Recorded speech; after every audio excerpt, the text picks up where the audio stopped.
Hello and good afternoon, everybody. Welcome once again to Hansen Stadium at Taylor Field in beautiful Corvallis, Oregon. It is day 4 and the final day here in the Mickey Riley Star Spangled Tournament. The Doc Stewart's taking on the Grants Pass Cavemen for their final game in the tournament. It's a battle for third place in the tournament bracket as we get ready for our final game here in Corvallis, and our final day here, we'll be heading back home for games coming up this week back at Champion Car Wash Field. It's great to be with you, everybody. Joey Keeran here with you for the Roseburg Disposal pregame show. You can let them make the run of the dump for you. Give them a call at 673-7122.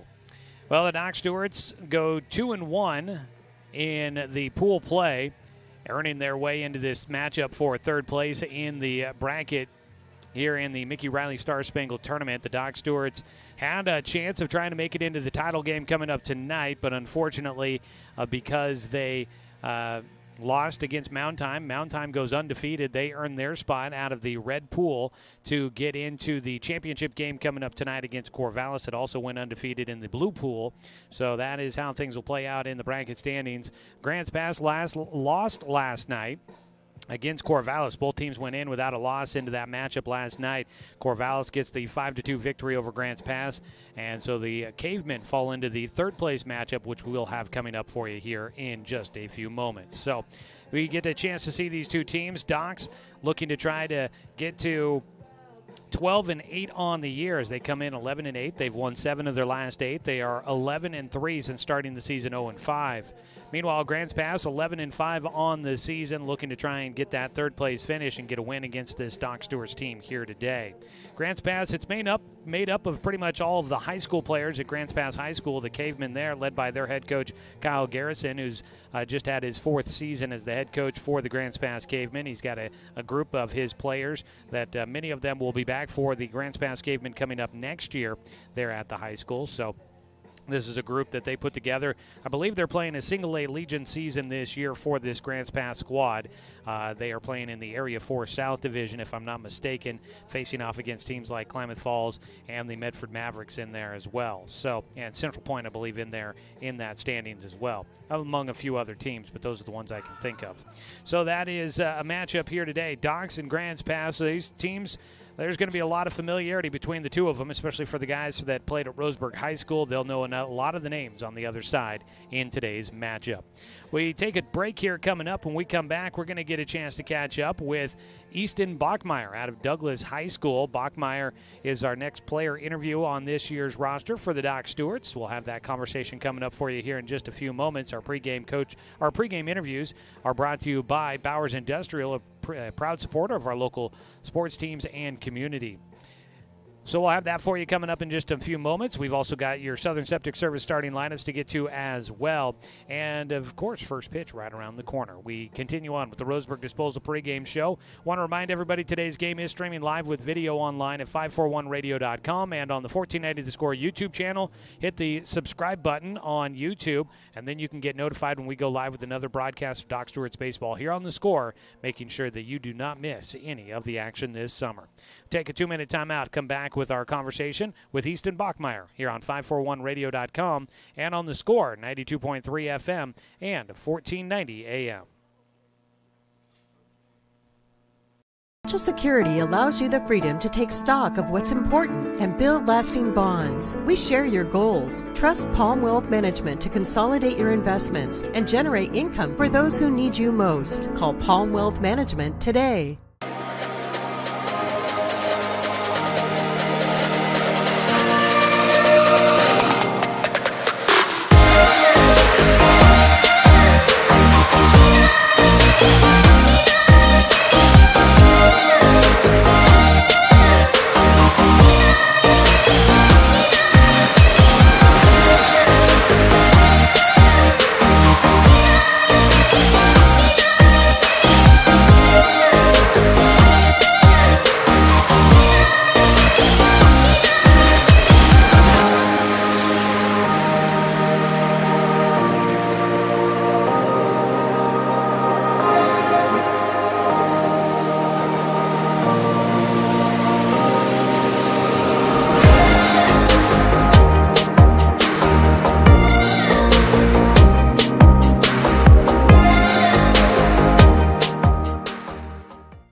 Everest, K2, and now the Mountain by Mountain Mike's Pizza. The biggest pizza this side of the Rockies. The mountain-sized pizza is a massive 20 inches wide, delivering 20 slices and a mountain of toppings. Made with the freshest and finest ingredients. Dough made fresh daily with 100% whole milk mozzarella cheese and toppings to the edge. It's time to go big. Order yours now by using our mobile app.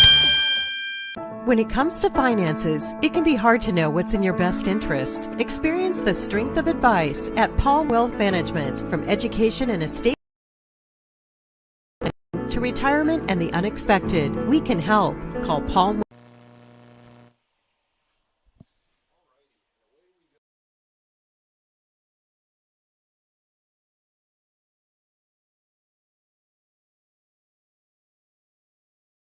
As we continue our series of player interviews, and we get an opportunity now to catch up with Easton Bachmeyer on the bench here as we continue our series of talks with the Docs. And as we make our way through here, Easton, out of Douglas High School here, got to be a little careful. We're in a foul ball territory here at the tournament right now. Hey, out of Douglas High School, just wrapped up your sophomore year.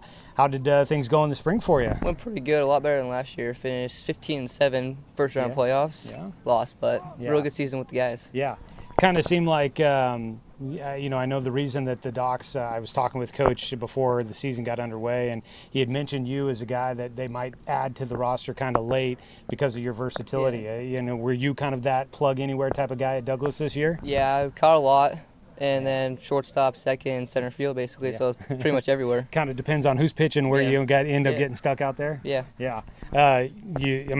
Is it just, hey, I like baseball, so anywhere I can get out there? Yeah, pretty much. Yeah. Well, that's a good way to do it. Oh, yeah. Do you have a favorite spot that you'd kind of like, if you ended up sticking somewhere, that's a position you'd like to play? Probably center field. Oh, okay. Center field or catch. I like catching a lot. Yeah. So. Yeah, two important positions there up the middle on the baseball diamond. Just wrapped up your sophomore season over there, so still a young guy. Kind of looking at this summer, obviously you got the opportunity to get here with the Docs. I know you were kind of one of the late additions, and I think they plan on trying to get you out there. It sounds like you had a bit of an injury that's been plaguing you a little bit. Yeah, a little knee injury that just hurt during basketball season. It's kind of just starting to aggravate a little bit. Yeah, well, I know that Coach has mentioned that he's looking forward to you getting kind of back to being more healthy and able to get out there because of your versatility. But, as you look at it, what ways as a baseball player are you looking to try and grow this summer? Trying to grow just as a human being, just be good with the guys, have a lot of fun, Yeah. Build my batting, try to get a little better, and be really good at defense on the other side. You face a different style of pitching at this level. When it comes to hitting, obviously that can be a big boost to going back to the 3A level and what you'll see at Douglas. What have you thought about just when you've been able to get those at bats about what you're seeing? How much different is it from what you're used to during the spring? Oh, it's a lot different. It's like going in the spring, we're facing like low mid 70s, and then one guy maybe like in the 80s, and here at Docs we're facing low mid 80s all season. So it's like. It's completely different. Yeah, every guy's a hard thrower, not just one guy on the other side.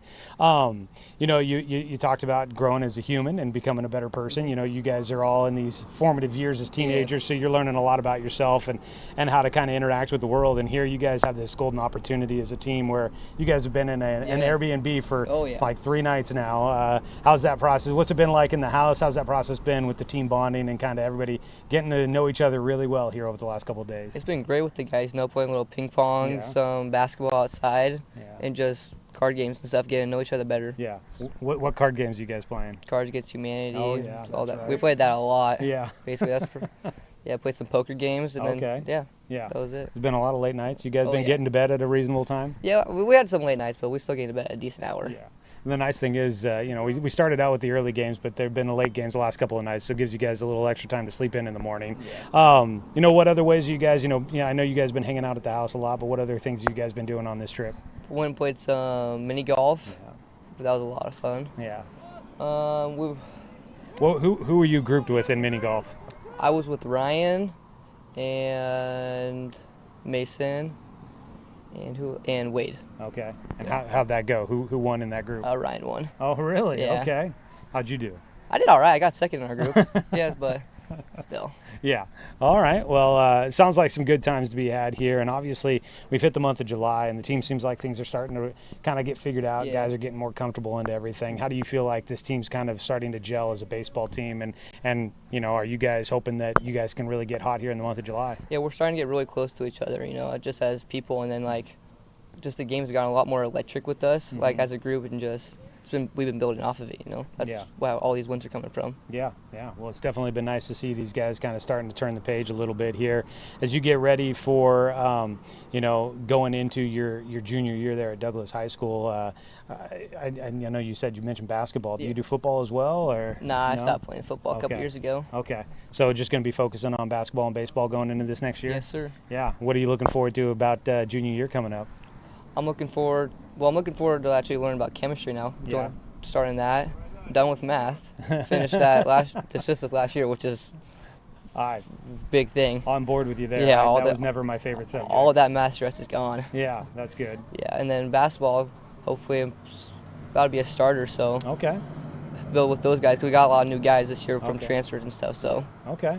Try to bond with all of them. All right. Sounds good. Yeah. How is it, you know, you get to, you've got a couple of Sutherland guys, you got a couple of, you know, there's a South Umpqua guy and Logan on this team. You guys are all opponents and enemies during the spring season. How is it mixing in with guys that, you know, you see on the other side and are competing with on a regular basis in multiple different sports? Yeah, it's fine, you know, like we've seen each other, we play against each other. Like, even, like, I played Quinn, he's a Southern guy, but we played baseball together since 11U. Oh, okay. And Grayson, too. He's a Roseburg kid. We played baseball together since, like, 12U. So it's, like, already got a bond there. And then building with Stewart, just went against him, and now it's just building with him, you know? Yeah. You guys, I mean, that's the nice thing about this team is, like, you may be opponents during the spring, but, you know, growing up in Douglas County, the youth programs, you guys see a lot of each other. And so you probably knew a lot of these guys coming into it. Yeah, it's a small world, so just knew all of them coming into it, and it just, Yeah, it definitely is a small world, that's for sure. So, hey, we'll appreciate the time here. We'll let you get going as we get ready for the final day here in Corvallis, but thanks so much for the time, Easton. Yeah, you're welcome. All right, Easton Bachmeyer joining us here on the bench as we continue our player interviews this year with the Doc Stewarts. We'll be back with a bit more here on 541radio.com and on the Score, 92.3 FM and 1490 AM. Hey there, sports fans. Thanks for watching this local sporting event online at 541radio.com. Did you know there's more than way to watch games online? You can watch games on your laptop or desktop computer, your tablet, or even your smartphone just by going to 541radio.com. But we also use YouTube to stream all of our video broadcasts, which means you could be watching this game on your big screen TV with a number of different streaming devices.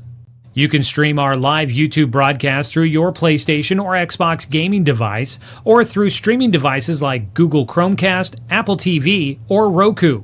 There's plenty of ways to follow this live local sporting event, plus you can find past events archived on 1490 The Score's YouTube channel. Find us on YouTube and subscribe today to keep up with the latest in local sports coverage.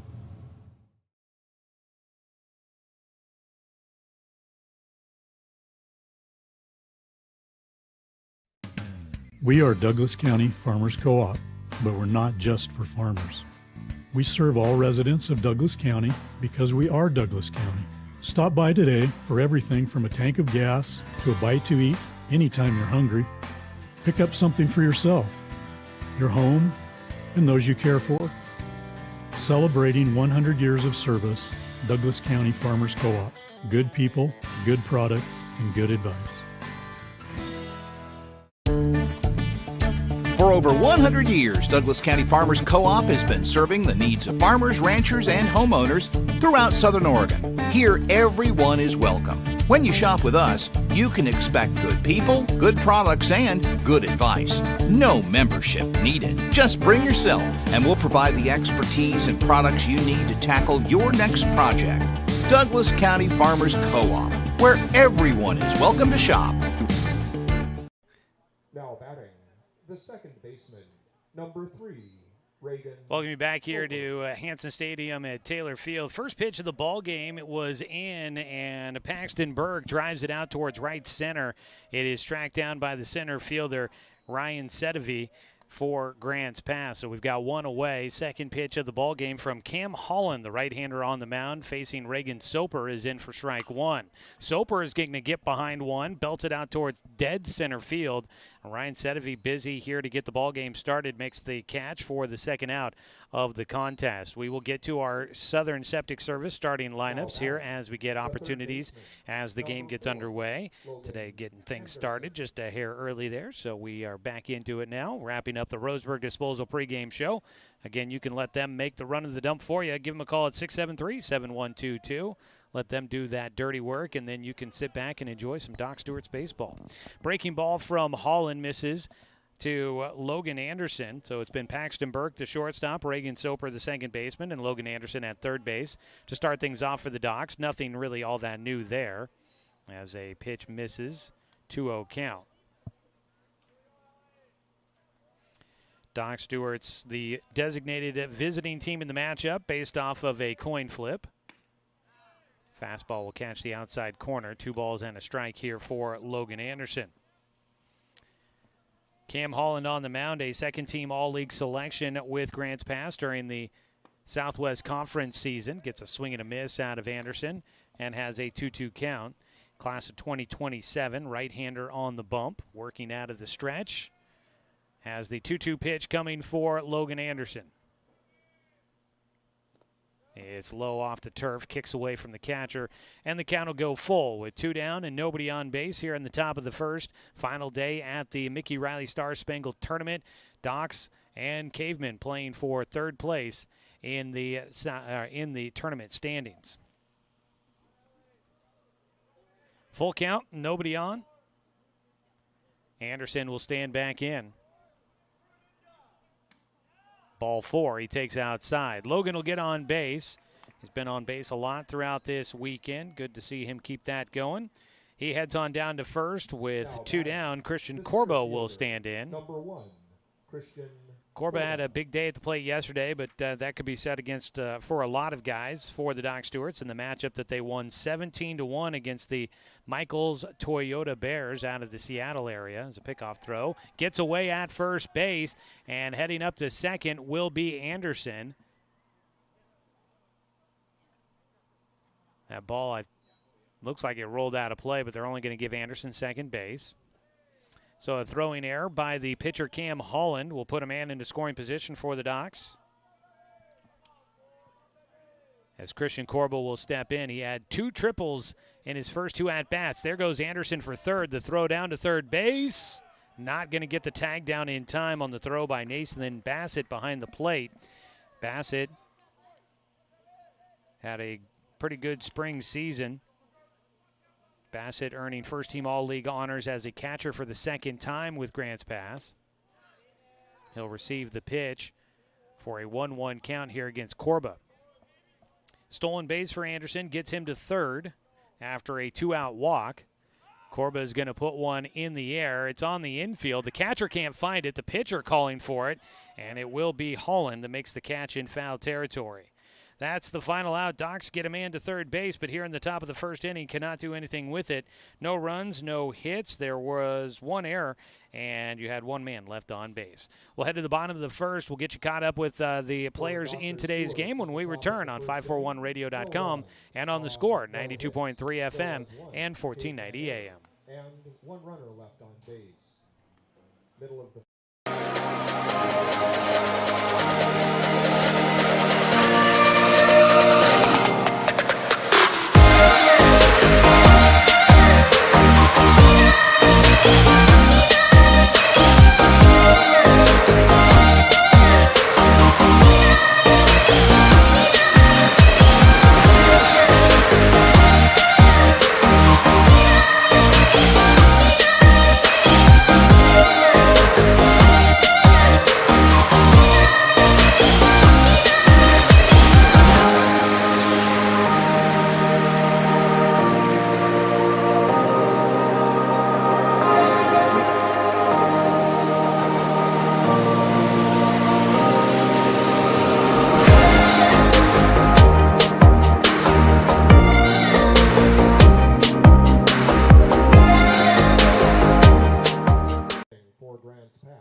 the second baseman, number 15. Top of the order here for the Cavemen will be Braden Reese, the second baseman, Nathan Bassett, the catcher, and Ryan Glenn, the first baseman, as they will get ready to face off against Danner Wirtz on the mound for the Doc Stewarts, the big right-hander out of Roseburg. He'll be familiar with many of the players in this lineup for Grants Pass. And the first pitch in for a strike against Reese.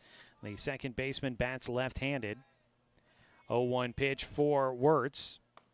Works in for a strike again, and he's ahead 0-2. Danner on the summer season, making his fourth start, his fifth appearance. He's thrown 15 innings total. He's got a 1-2 win-loss record, a 4.20 ERA. He misses outside as he delivers to Bowers behind the plate, 1-2 count. 5 strikeouts, 3 walks on the summer so far for Danner Wirtz. Just wrapped up his sophomore season at Roseburg High School. His 1-2 is hit towards second base. Nice bounding ball for Reagan Soper, who will deliver to Wade Molitor at first base for the first out here in the bottom of the first inning. Nathan Bassett will stand in. Now batting, the catcher, number 13. Nathan Bassett, the starting catcher, back behind the plate, as mentioned before. First team All-League selection this year. Bassett graduating during the spring. First pitch swinging away, fouls it off for strike one. Bassett earning first team All-League honors as the catcher in the Southwest Conference in back-to-back seasons. He has committed to go to Ohlone College in Fremont, California. Taking a stab at saying that one. He hits one high in the air out towards left field. Not very deep. Corba will call for it, and he makes the catch, charging into left field in front of Tegan Sprague. Just 2 down. Now batting, with nobody on base, it'll bring up Ryan Glenn. Glenn at first base. He takes for ball one to get things started. He was an honorable mention All-League selection at first base for the Cavemen this year. Will be going into his junior season. He takes above the strike zone and is out in front, 2 balls, no strikes against Danner Wirtz. That ball fouled away for strike one. Starting lineups, we'll get you all of it here coming up, but they're brought to you by Southern Septic Service. From residential to commercial, Southern Septic Service has your behind covered. Low and inside. Get a free no-obligation estimate today for your septic, grease trap, and portable toilet needs. Visit SouthernSepticServiceInc.com. A 3-1 pitch. In for strike two. Takes the count full for Danner as he looks for a 1-2-3 first inning. Scoreless ball game so far. Cavemen up to bat for the first time. The lefty at the plate fouls off the pitch. Ryan Glenn will stay alive.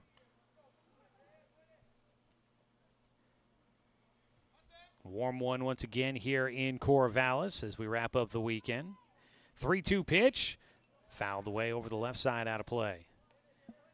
Temperatures, I believe, expected to get into the mid to upper 80s. There's a nice breeze that keeps blowing through from time to time, and we have seen a few clouds that have helped provide a little bit of shade from time to time. It's been a pretty good day.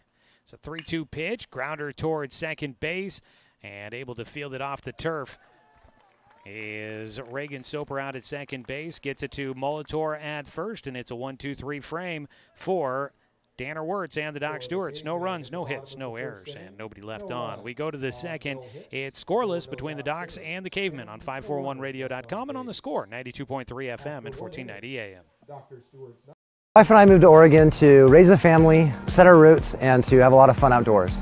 We quickly realized that we needed a truck or a rig for the projects that we were doing in the backyard.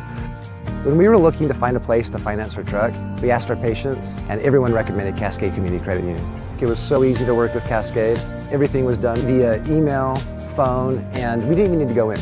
I can't wait to finish up the projects in the backyard, go on more adventures in our truck with our boys, and I look forward to working with Cascade again in the future. Successful companies have a very important secret. Good advertising works and makes them money. That's why your business should contact Lotus Media Group. Let us help you cash in with multimedia advertising. Multiple touches from Douglas County's only Google certified partner and most effective advertising platform. web, broadcast, print. Make it happen. Lotus Media Group LLC.com.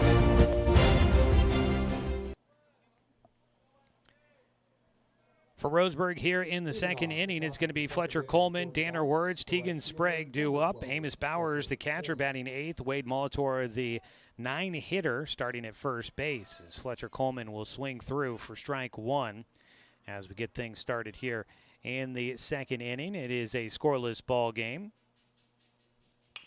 Grounds one left side to the third baseman. A bit of a dribbler down the line. Pesqueda will come up with it, fires across, and retires Coleman to get things started.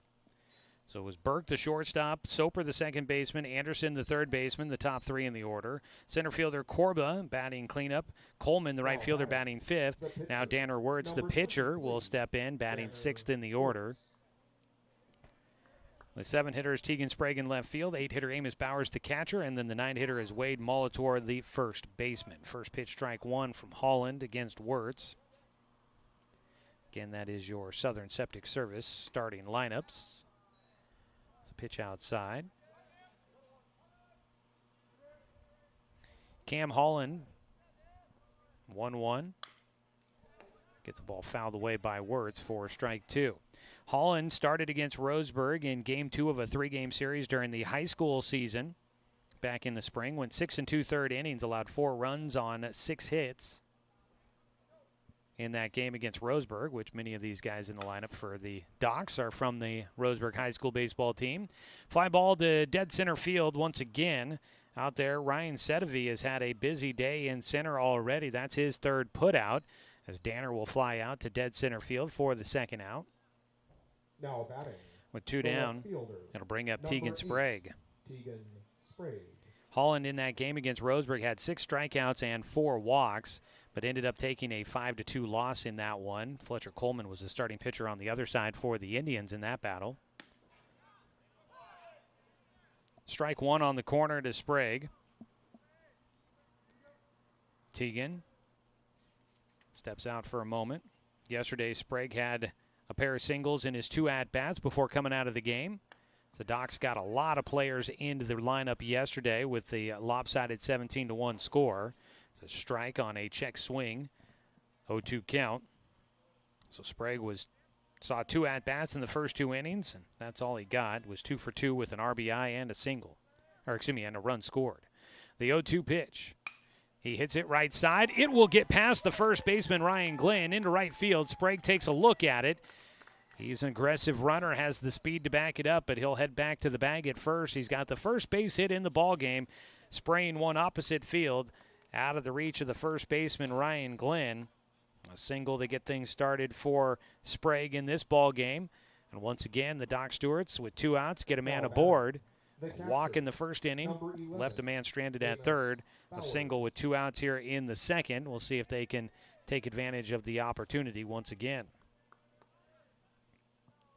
Sprague at first with Holland on the mound, now working out of the stretch. He'll pick off to first. Last time he did that, it got away. That allowed Logan Anderson to get to second base. This time, a little bit of a soft toss over there by Holland, and it was all good. Time called before the next pitch. Bowers stepping out, looking down to third base where Coach Justin Bennett is down there. No signs given as they look for Bowers to swing away here with 2 outs. Pitch is high, ball 1. Coach Justin Bennett down at third base. You've got A.J. Iceman Royal down at first. I don't think that nickname of Iceman was given to him with a warm heart in mind. I don't know why the players were calling him that. 1-0 pitch, beans Amos Bowers. He may need an ice pack after that one came in and hit him on the front arm.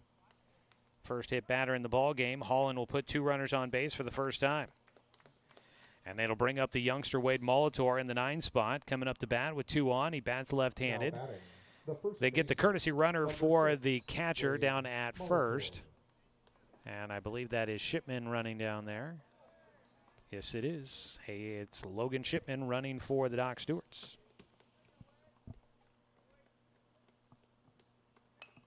Molitor swinging away at the first pitch he sees. Fouls it off for strike 1. First at bat in a while for Wade.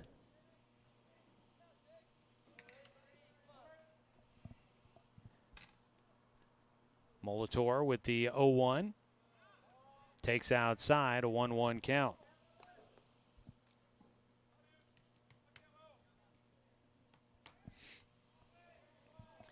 One ball, one strike, two down with runners at first and second here in the top of the second inning. Doc's trying to strike first. Molitor will ground one right side. Playable for Braden Reese, who will make the play to first in time. That'll get Wade and wrap things up for the Docs here in the second. They get a couple of runners aboard, but leave them stranded. And here in the second, no runs on one hit, no errors, and 2 men left. We go to the bottom of the second. It's scoreless between the Stewies and the Cavemen on 541radio.com and on the Score, 92.3 FM and 1490 AM. Looking to expand your portfolio? Consolidate your investments with Palm Wealth Management. Our trusted team makes it easy to diversify and track your investments. Let Palm Wealth Management coordinate your financial strategy. Call Palm Wealth Management today. Looking for more local sports coverage? CBS Sports Radio 1490 The Score has you covered. Check out our homepage at 541radio.com for sports stories, scores, and podcasts. And follow us on social media. 1490 The Score is on Twitter, Facebook, and Instagram. And take the station with you wherever you go with the 541 Radio app. Download the app in your smartphone's app store and get access to a live stream of the station, sports stories, podcasts, and easy messaging with the station and others. When it comes to finances, it can be hard to know what's in your best interest. Experience the strength of advice at Palm Wealth Management. From education and estate planning to retirement and the unexpected, we can help. Call Palm Wealth Management today. The second inning, 4 grands pass. The third baseman, number Cleanup 1. hitter Eric Pesqueda will stand in to start things here in the second inning. The 4, 5, 6 hitters coming up against Danner Wirtz. Pesqueda, then Nevin Diotti, the left fielder, and Eli Dominguez, the DH. 4, 5, 6 in the lineup. First pitch swinging, grounder left side, fielded by Logan Anderson. Fires over to Molitor, 1 away. Brings up Nevin Diotti, running through the rest. Again, Dominguez will be the on-deck hitter as the DH, batting 6th. Easton Schmidt, the shortstop, bats 7th. Andrew Snodgrass, the right fielder, hitting 8th. And Ryan Sedevy in center field, bats in the 9th position. The DH being utilized for starting pitcher Cam Holland. Danner, first pitch, misses inside, ball 1 to Diotti.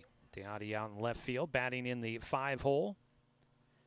Right-handed batter.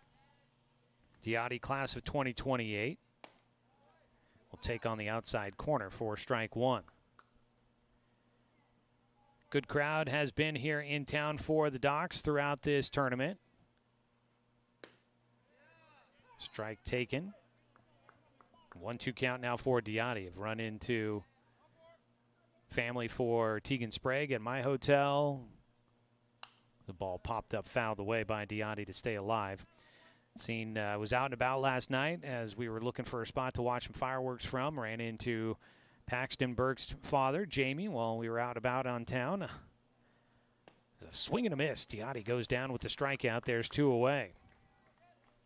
So kind of fun to see family and familiar faces around town here in Corvallis. And always great to see the fans coming out to support the Doc Stewarts even when they are on the road. Did get a chance to watch some fireworks last night from on the rooftop over at Sky High Brewing. It's a pretty good spot to watch the show from last night. Swing and a miss, strike 1 for Eli Dominguez, the DH. Dominguez, class of 2028 as well for this Caveman squad. The 0-1 pitch is outside from Wirtz. Hopefully you had a great 4th of July yesterday, celebrating the 250th birthday for America, another one of those milestone moments in our country's history. There's a pitch upstairs, 2 balls and a strike. Had a great fireworks show down on the river here in Corvallis, very entertaining. It's a ground ball fought off left side, fielded cleanly by Anderson. With some time, he'll get it over to Molitor, and that's another 1-2-3 frame for Danner Wirtz. Defense behind him helping out. No runs, no hits, no errors, and nobody left on base. We are through 2, and it's still scoreless between the Docs and the Cavemen as we head to the top of the 3rd on 541radio.com and on the Score, 92.3 FM and 1490 AM. For over 100 years, Douglas County Farmers Co-op has been serving the needs of farmers, ranchers, and homeowners throughout Southern Oregon. Here, everyone is welcome. When you shop with us, you can expect good people, good products, and good advice. No membership needed. Just bring yourself, and we'll provide the expertise and products you need to tackle your next project. Douglas County Farmers Co-op, where everyone is welcome to shop. Are you an enthusiastic sports fan? Want to have fun and get in on the action? Heck yes, that'd be awesome. Have great attention to detail? Want to stay active? Definitely. Want to give back to the student athletes in your community? Obviously, yes. Then you'd make an excellent high school sports official. We need more officials in Oregon, because with no high school officials, there are no high school sports. Sign up today at highschoolofficials.com.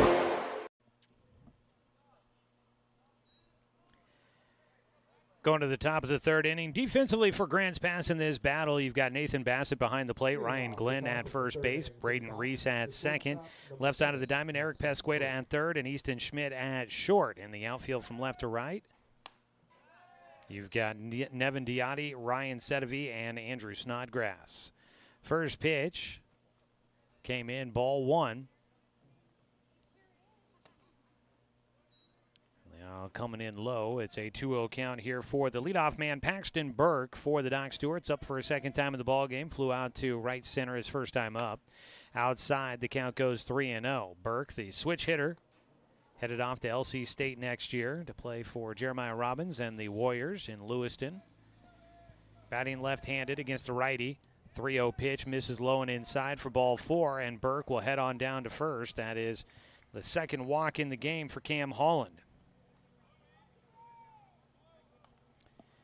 So Burke on at first. Top of the order here. They have been dangerous as of late during this run here for the Docs. They've won 7 of 8, and they've gone 11-3 since starting the season, 0-5. The top of the order has been very good in that stretch. They put a lot of pressure on and put the ball in play. With Paxton Burke at first, obviously there is concern he might take off. He's got a sizable lead. Holland on the mound. Deliver home. Burke not going. Trying to bunt was Soper, and he fouls it off. That pitch kind of rode in on him. Got the barrel on it, but underneath it, popped it up into the, I think that went up and over the backstop for strike one. Holland will give a look over to first base check on Burke for a moment. Now we'll fire that direction, and Burke back in safely.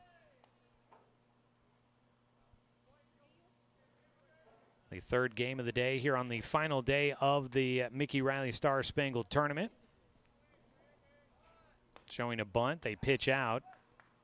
Back in safely goes Burke at first base, a 1-1 count for Soper. Coming up in the championship game, it'll be the host team, Corvallis. And they take on the Mountain Time team out of the Portland area for the championship. Both teams went 3-0 in pool play. Hit and run was on, but it's fouled away by Soper for strike two. Drills that one towards his own dugout down the third base side. Docs have owned the third base dugout throughout this tournament. That's their preferred spot. They're back there once again. Wearing the black jersey tops here today with the white numbers on the back. Abby's logo across the chest on the front. The team sponsor this year for the Doc Stewarts. Another pickoff throw. Almost got away. Glenn comes off the bag to retrieve it. And Burke is in safely. Gray trousers with the black stirrup socks for the Docs here today. A 1-2 count for Cam Holland against Reagan Soper with a man at first and nobody out. Again, a pickoff throw to first base. Burke back in standing up.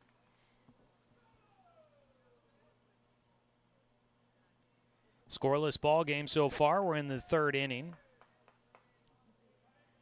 The 1-2. Soper fouls it away over the right side.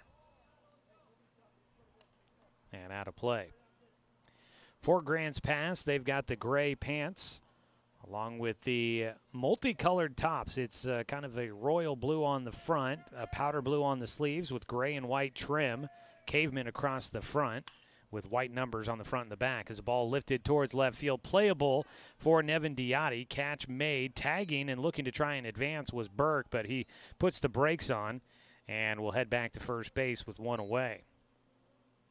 That will bring up Now Logan Anderson. The third baseman, number 4, Logan. That's a couple of fly ball outs for Reagan Soper so far in this one. A couple of hard hit balls, but right at defenders. With one out, Logan Anderson will stand in. Anderson drew a walk in his first at bat. Runner going, the pitch in. Throw down in time at second base. They will get Burke. No complaint from Paxton on that one, as Nathan Bassett, a good catcher behind the plate, throws out a good runner on the bases. There's 2 away with nobody on, and it's a 1-0 count at the plate for Logan Anderson. Anderson will take high and inside, 2-0. Doc's trying to be aggressive on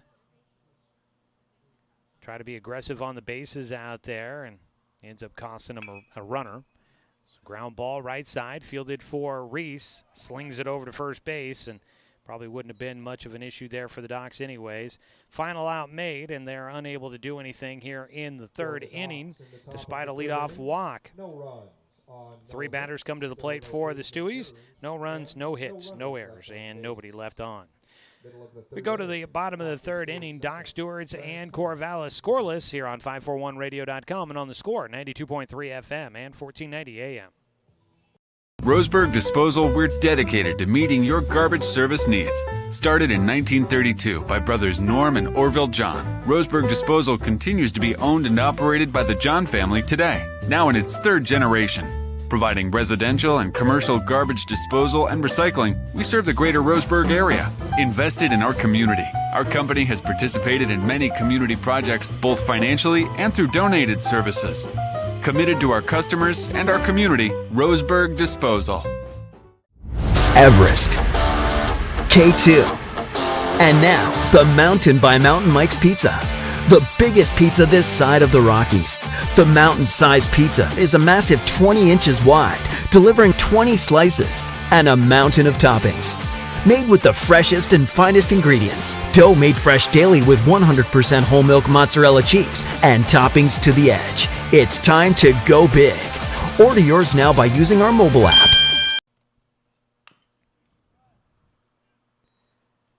First pitch here in the bottom of the third inning. Easton Schmidt will foul it away for strike one, facing off against Danner Wirtz. Welcome you back here to Hansen Stadium at Taylor Field. Today's game brought to you by McClendon Smokehouse, a family-owned meat shop and smokehouse offering a wide selection, plus fresh produce, baked goods, and a general grocery selection. Stop by and check them out on West Harvard Avenue in Roseburg. Outside on the 0-1 offering from Wirtz. Up to bat here, the 7-8-9 hitters. Schmidt, class of 2030 youngster, getting a chance to play here with the Cavemen. He takes low for a 2-1 count. That means we've got a couple of guys for both teams and the class of 2030 out there today. Is a ground ball chopper, third base side, bare hand by Anderson. Throw to first base. Bang! Gets him at the bag. And Logan Anderson, do or die, makes the bare hand play and gets the out at first base. What a play for Anderson, and that is his third putout here in the ballgame so far today. It's one away. Swinging bunt there that Anderson, charging, just had to make that play all in one motion. If he doesn't, that's a base hit. Pitch high, ball one. So nice job there by the defense, helping out the pitcher, Danner Wirtz. The 1-0 is hit in the air, out towards right center. Christian Corba, running underneath it. That ball just kept tailing towards the alley away from the center fielder, and Corba runs underneath it for the out. 2 away. That ball just seemed like it seemed initially he thought he was going to have an easy read on that one. Then he started to pick up his pace a little bit, trying to track it down, and does eventually get there. But that ball felt like it kept carrying away from him off the bat of Andrew Snodgrass. 2 down, and now it's Ryan Sedevy, the 9 hitter. He squares to bunt. He'll put it down. It goes back to the mound, fielded by Wirtz. Throw to first base. Not in time. And it'll be an infield single for the first hit in the game for Grants Pass. Danner made a bang-bang play, almost got it there in time, but just a hair late as Sedavi will get on. The second baseman, number 15, Braden Reese. Both teams with a hit in the ball game now. Top of the order, Braden Reese will come up to bat, grounded out to second his first time around. Ryan Sedavi, the class of 2027 product, getting on base. First base runner for Grants Pass. Inside ball one to the leadoff man, Reese. A left-handed batter. Pulled it to second base. Pickoff throw to first. Back in safely goes Sedavi. The hitter wasn't quite set in the box yet, and Wirtz thought maybe he could catch the runner, not paying attention over at first base. Pitch in. Misses. 2-0 count. Behind the plate, Bowers giving a look down to first base to check on Sedavi. Scoreless ball game here in the bottom of the third. Docs taking on Grants Pass on the final day of the Mickey Riley Star Spangled Tournament. Off-speed pitch will hit the outside corner. A 2-1 count here for Reese. Braden Reese, class of 2025, getting a chance to play here during the summer. His final year of high school baseball, he earned honorable mention All-League honors as an infielder for the Cavemen. Pitch is high, 3-1 count. Didn't find any record of him playing or being on any rosters for any college teams during the spring season this year, so might be looking to this summer to try and see if he can put together some tape to earn a spot. His 3-1 pitch is popped up. Foul territory. Anderson following that one, but it's not going to be caught. That'll be strike two for Braden Reese. Logan Anderson gave a good chase over there at third base, but runs out of room. Might have banged into the fence a little bit. He's shaking out his right arm some, was looking at his elbow. Hopefully he'll be all right, but might have gone into the fence trying to make a play and might have scraped himself up a little bit. 3-2 count. That ball fouled away as the runner was taking off from first, and we'll do it again.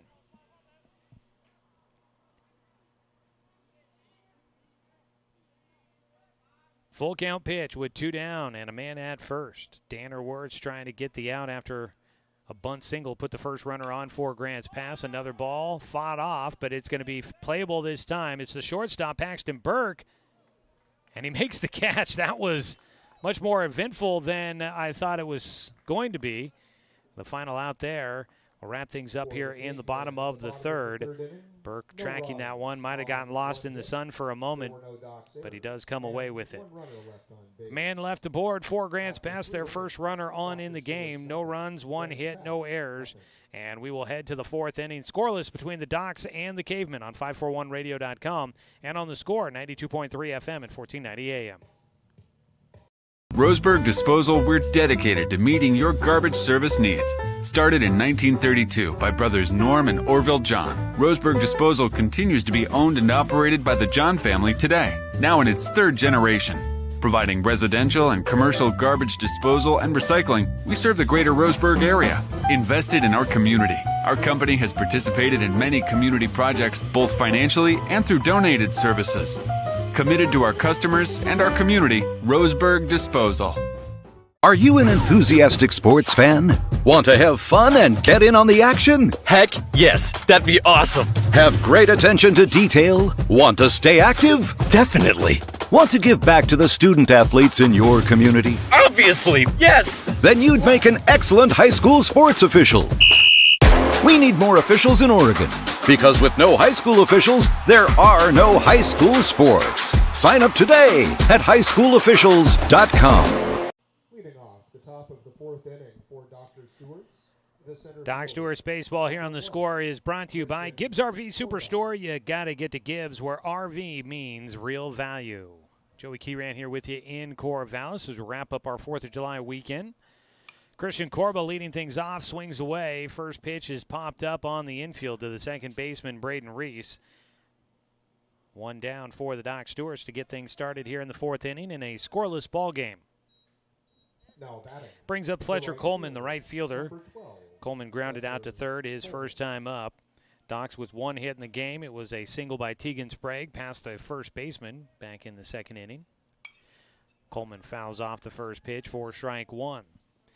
Docs Baseball on the Score also brought to you by Roseburg Country Club, established in 1922, offering an 18-hole course with excellent year-round playability. Find out more at roseburgcountryclub.com. Ground ball pulled foul down the first base side by Coleman. Fletch with an 0-2 count.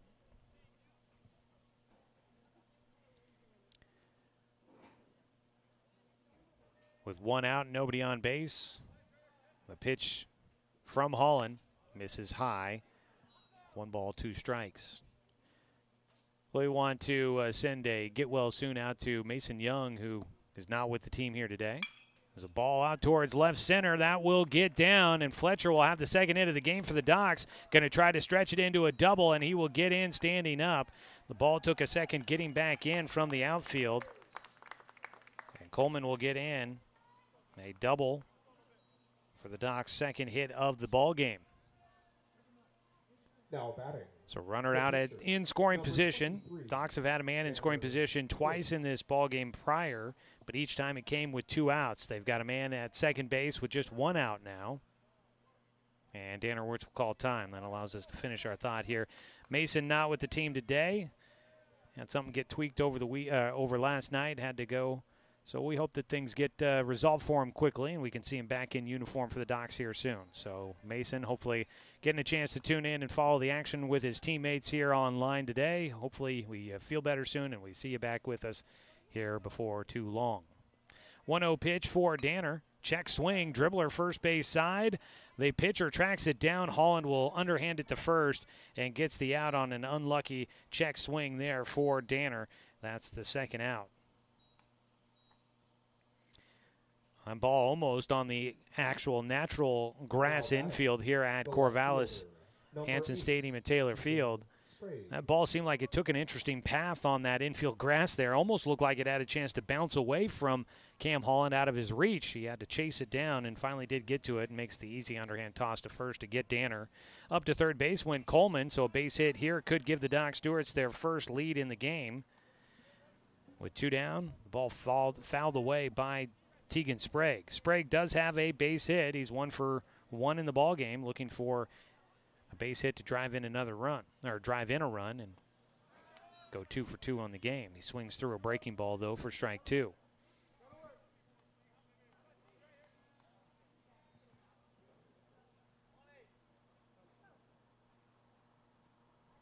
Oh, 2 count.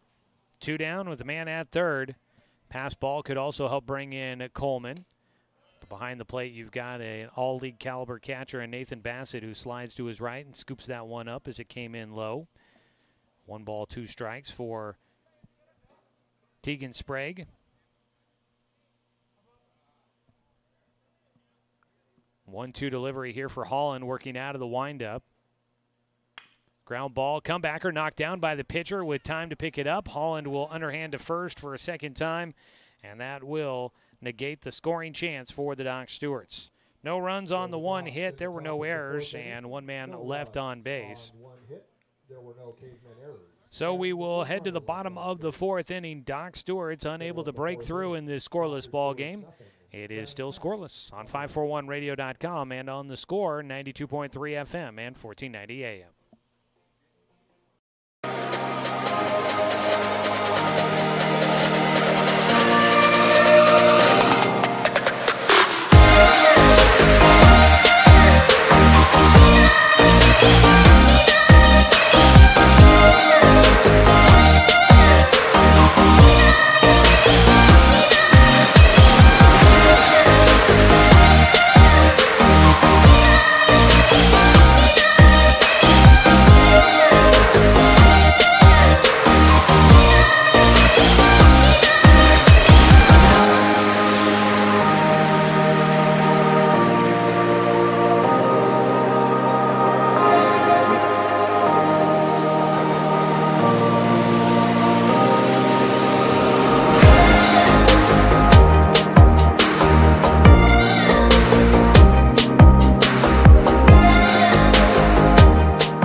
We go to the bottom of the 4th inning here in Corvallis. The Doc Stewarts and the Grants Pass Cavemen squaring off in this one.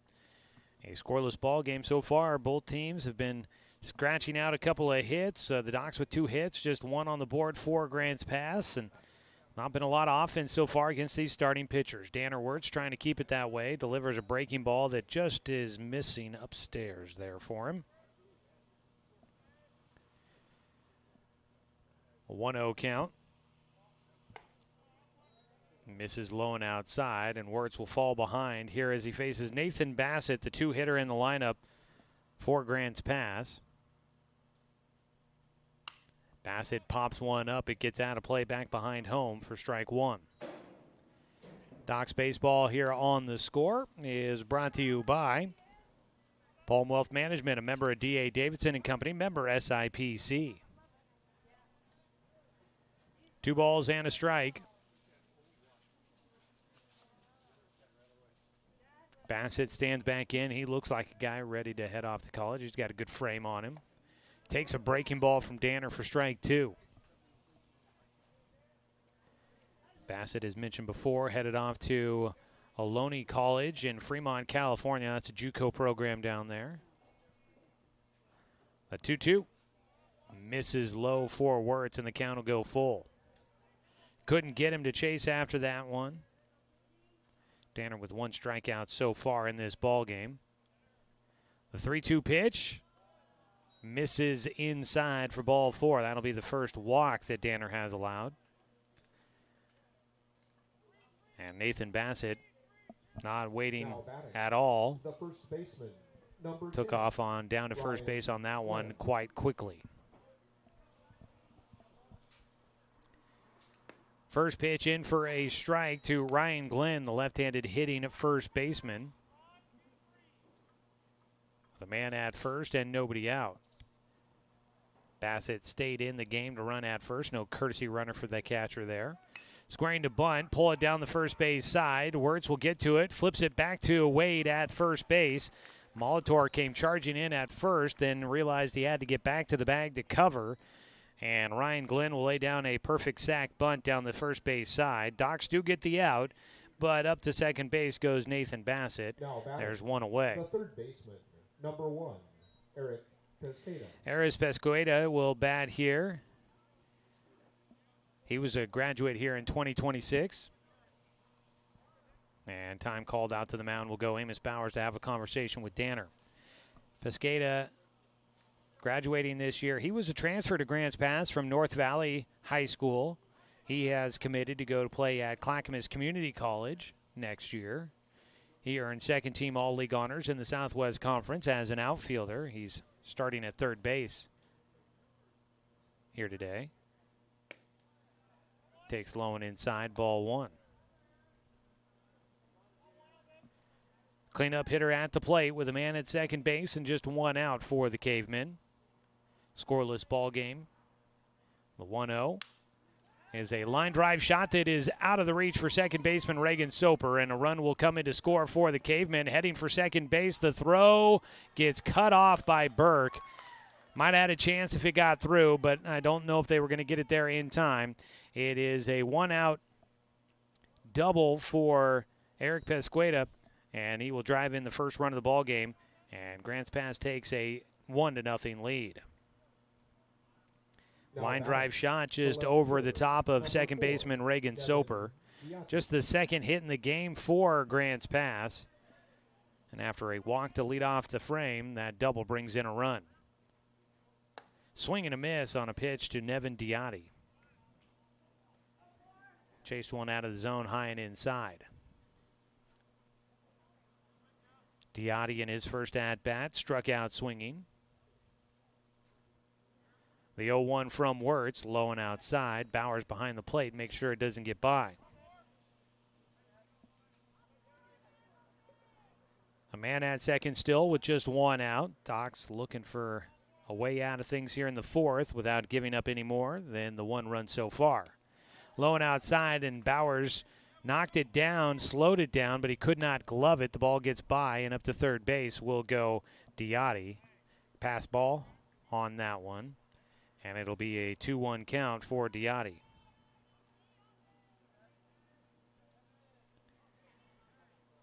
So now the runner closer to home. A bunt put down will score one. Wirtz throw to first. Not in time. Another bunt single for the Cavemen. So that'll be an RBI bunt single for Nevin Diotti. And it's 2-0. It is 2-0.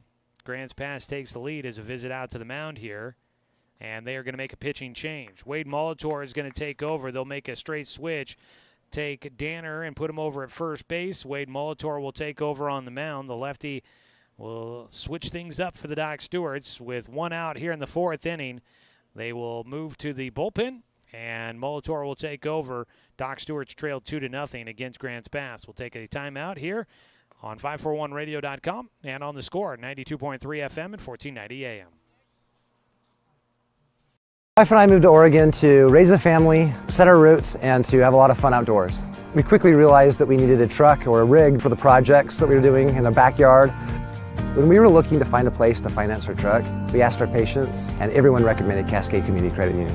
It was so easy to work with Cascade. Everything was done via email, phone, and we didn't even need to go in. I can't wait to finish up the projects in the backyard, go on more adventures in our truck with our boys, and I look forward to working with Cascade again in the future. Successful companies have a very important secret. Good advertising works and makes them money. That's why your business should contact Lotus Media Group. Let us help you cash in with multimedia advertising. Multiple touches from Douglas County's only Google certified partner and most effective advertising platform. Web, broadcast, print. Make it happen. LotusMediaGroupLLC.com. Well, I jumped the gun a little bit there, folks. It's going to actually be the right-hander out of Roseburg High School, Grayson Coate, that will come on for the Doc Stewarts. Coate has been good out of the bullpen for the Stewies. He's got a 4-0 record with one save. All of it out of the bullpen. No starts on the year for Grayson. So he will take over here in the fourth inning with one out and one on and 2 runs in so far against Danner Wirtz. The runner at first base would go to Danner's credit. That is Nevin Diotti. Eli Dominguez, the DH, will stand in. 2-0 Grants Pass in front. Docs go to the bullpen.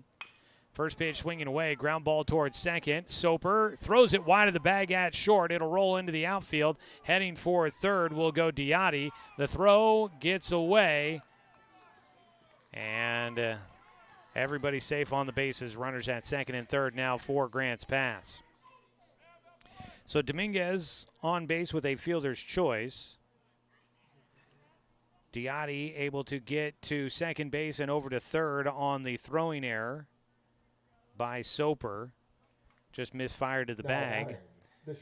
And then on that same error, Eli Dominguez moves to second base. So first error in the game for the Docs. And that will put runners at second and third for Grants Pass with one out. Infield will play in as Grayson. First pitch to Easton Schmidt. Grounder towards short. Runner coming home. Throw to the plate is low and mishandled by Bowers. He couldn't play it cleanly as the throw from Burke is low and a run will score. So it's a fielder's choice RBI for Schmidt. And coming in to score was Diotti. Third run in the inning for Grants Pass. Runners on the corners with still just one out. Grants Pass taking advantage of things against the Docs here in the fourth inning. Just 2 hits, but an error and runners on base. And they've been able to avoid getting outs and bringing in guys. So runner is caught between first and second. Throw to the plate. No, Soper drops the ball as he applies the tag, but they can't get the throw to the plate. Dominguez will come in to score. They do get Schmidt between first and third. 2 down, nobody on base. It's 4-0 Grants Pass in front. Soper ran down the runner, but as he tried to get the ball out of his glove to throw home to get the second runner stealing home, he dropped the ball, and the runner easily scored on the stolen base. First pitch, strike one here to Andrew Snodgrass, who flew out to center field. 0 for 1 in the game. The 0-1 is high and away by Coate. 1-1 count. So, 3 runs against Danner Wirtz in the game. And now 1 against Grayson in this one. As a pitch low, 2 balls and a strike. And Grants Pass really an advantageous 4th inning for him. We've only had 2 hits here in this frame, but they have manufactured 4 runs in it. There's a strike called, 2-2 count. 4-0 Grants Pass in front of the Doc Stewarts here in the bottom of the 4th. 2-2 delivery from Coate, misses outside. Nobody on base with the 2 outs. Snodgrass stands back in. Full count pitch coming from Grayson. Coate winds and fires. Misses outside for ball 4. So a runner on at first base. First walk issued for Grayson Coate. Now batting. And it'll keep things going for the Cavemen here in the 4th inning. They will send their 8th hitter to the plate. It's the 9-hitter, Ryan Sedevy, the center fielder. Sedevy had a bunt single his first time up. He'll take high and inside for ball 1. That was the first hit in the game for Grants Pass. They were held without a hit through the first 8 batters, but Sedevy put down a bunt, and it was a bang-bang call at first base that went in his favor to get that infield single. So the pitch is low. Runner will take off from first, and Bowers behind the plate. Too slow to get back up to try and throw. Stolen base for Snodgrass. Okay. Going to rule a wild pitch on that one.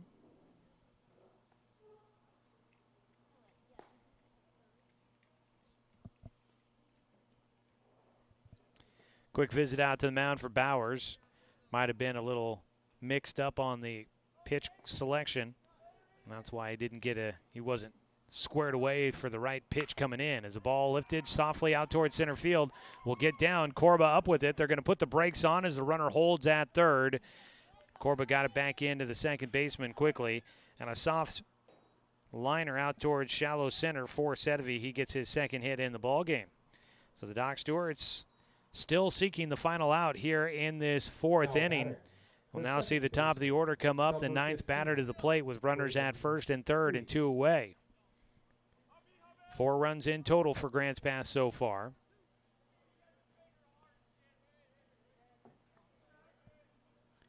They've got 4 hits total in the ball game. Grayson Coate on the mound trying to get one more out. He faces Braden Reese, the top of the order. Reese will foul off the first pitch for strike 1. This ball game of Doc Stewart's Baseball brought to you by Dr. Lanson Randall Family and Cosmetic Dentistry. Call 541-378-6694 or visit drrandall.com. The 0-1 for Coate with runners on the corners. That ball is hit towards center field. Coming in, Christian Corba underneath it will make the catch, and that'll finish things off here in the 4th inning. But it is a big one for the Cavemen. They score 4 runs and take the lead. We head to the top of the 5th here on 541radio.com and on the Score, 92.3 FM and 1490 AM. To us, pizza the way it ought to be isn't just our slogan. It's our promise and our passion to give you the best dining experience and the best tasting pizza you expect. For over 40 years, we've been making pizza the way it ought to be. Handmade with the freshest and finest ingredients. Our dough is made fresh daily, and we use 100% whole milk mozzarella cheese and toppings edge to edge. There's pizza, and then there's Mountain Mike's Pizza. Pizza the way it ought to be. At Roseburg Disposal, we're dedicated to meeting your garbage service needs. Started in 1932 by brothers Norm and Orville John, Roseburg Disposal continues to be owned and operated by the John family today, now in its 3rd generation. Providing residential and commercial garbage disposal and recycling, we serve the greater Roseburg area. Invested in our community, our company has participated in many community projects, both financially and through donated services. Committed to our customers and our community, Roseburg Disposal. Some work to do for the Doc Stewarts, trailing 4-0 now against Grants Pass. Today's game brought to you by Waldron's Outdoor Sports, your locally owned hunting, fishing, and outdoor sports headquarters. Check out their new location on Northeast Stevens in Roseburg. Leading off will be Amos Bowers, the catcher. He takes high and inside for ball one. Bowers, and then it'll be Grayson Coate, who came in for Wade Molitor. He's the on-deck hitter. Then back to the top of the order for Paxton Burke is a pitch high and inside, 2-0 count for Bowers, who was hit by a pitch his first time up in the second inning. Takes outside and well ahead in the at-bat here. Bowers, a 3-0 count. Cam Holland on the mound will work across to strike on the 3-0 pitch. The Doc Stewarts trailing 4-0. Trying to get back into this one. That was just 4 runs on 3 hits with 1 error. 2 men were left on base in the bottom of the 4th there for Grants Pass. Boy, did they manage to piece one together. 3-2 pitch, fought it off. It was in on the hands. That ball out towards shallow left center, and nobody's able to get to it. Bowers will get on with a bloop single. The shortstop went out. I think that Easton Schmidt might have lost that one in the sun because it didn't get that far into the outfield. The shortstop should have had a chance to make a play on that one. The left fielder and center fielder all coming together as well, but too long of a run for all of them to get to it. And the ball drops for a base hit for Amos Bowers. He'll have his first hit in the game. Docs have a runner on with nobody out. Grayson Coate will get a chance to swing the stick. He takes strike one on the first pitch, a breaking ball from Cam Holland. Grayson, in limited opportunities during the spring season with Roseburg, was able to come through with some base hits. We'll see if he can do it here. He'll take low, a 1-1 count. Grayson has not had a ton of opportunities to be at the plate hitting for the Docs here during the summer so far. The 1-1 pitch. He gets one towards short, backhanded but bobbled. They get the out at second. Relay throw to first will be in time. It'll be a double play for the Cavemen. Clears the bases. And the top of the order, Paxton Burke will come up. 6'4", twin killing. Now batting, the second baseman. And Paxton Burke will step in 0 for 1 in the game. Drew a walk his last time up, then was caught stealing. Correction. Now batting, number 7, Paxton Burke.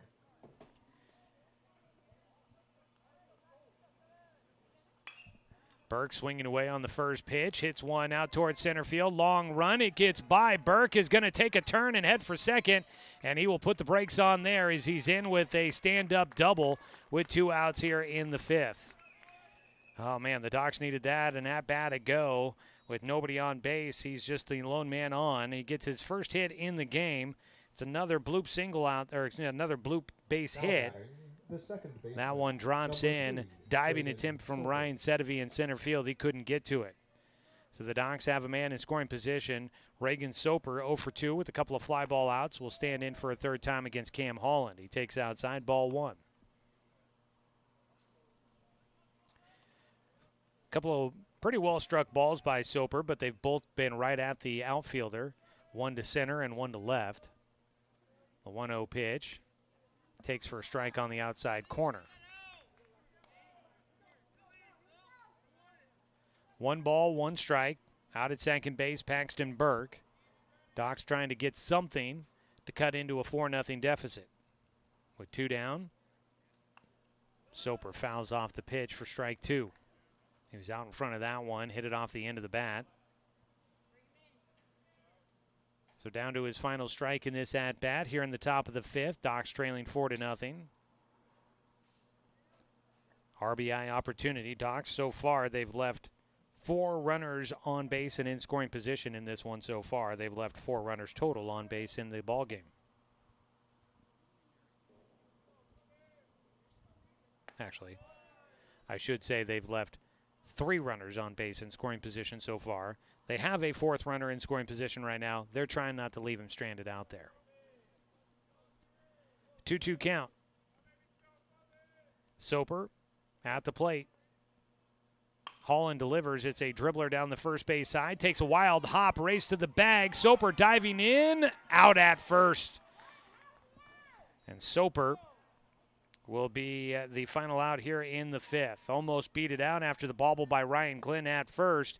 Glenn got it to Holland, who was covering the bag just in the nick of time. So we will go to the bottom of the fifth. Docs continue to trail 4-0. Bottom of the fifth coming up here on 541radio.com and on the Score, 92.3 FM and 1490 AM. Looking to expand your portfolio? Consolidate your investments with Palm Wealth Management. Our trusted team makes it easy to diversify and track your investments. Let Palm Wealth Management coordinate your financial strategy. Call Palm Wealth Management today. Looking for more local sports coverage? CBS Sports Radio 1490 The Score has you covered. Check out our homepage at 541radio.com for sports stories, scores, and podcasts. And follow us on social media. 1490 The Score is on Twitter, Facebook, and Instagram. And take the station with you wherever you go with the 541 Radio app. Download the app in your smartphone's app store and get access to a live stream of the station, sports stories, podcasts, and easy messaging with the station and others. When it comes to finances, it can be hard to know what's in your best interest. Experience the strength of advice at Palm Wealth Management. From education and estate planning to retirement and the unexpected, we can help. Call Palm Wealth Management today. The catcher, number 13, Nathan. Bottom of the fifth, Cavemen in front, 4-0. Up to bat will be Nathan Bassett, the two-hitter in the lineup. He led things off in the fourth inning, and will bat again here in the fifth. Grayson Coate on the mound drops in a breaking ball for strike one as we start things here in the fifth inning. Danner Wirtz will get credit for 3 1/3 innings. Pitch high and away for Coate, 1-1 count. Looks like we've got a new catcher back behind the home for the Doc Stewarts. I believe that's Hayden Thompson back there. Did not expect to see him. It's a ground ball. Fair ball down the third base side. Logan Anderson did not quite agree, and into second base is going to go Bassett. Ruled a fair ball. And that'll be a leadoff double for Bassett off of Grayson Coate. And the Doc Stewarts now batting. Going to have to battle once again with a runner in scoring position. Ryan Glenn. Trying to get out of things here in the fifth inning. Nobody out, a man at second. Ryan Glenn will come into bat. So Thompson takes over behind the plate.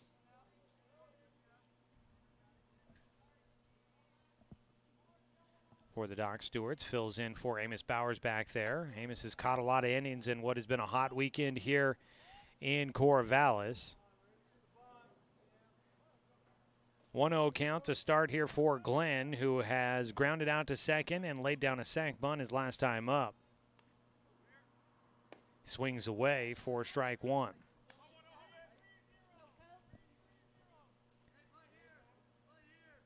Nathan Bassett out at second base, continues to run for himself. The starting catcher stays in the game. No courtesy runner for him. The 1-1 for Coate. Gets a ground ball towards first. Danner will step on the bag. Up to third base will go Bassett. Moving up 90 feet, but an out recorded at first. One away. Now batting, the third baseman, number 1. Eric Pesqueda will come up to bat. He is 1 for 2 today with an RBI double back in the fourth.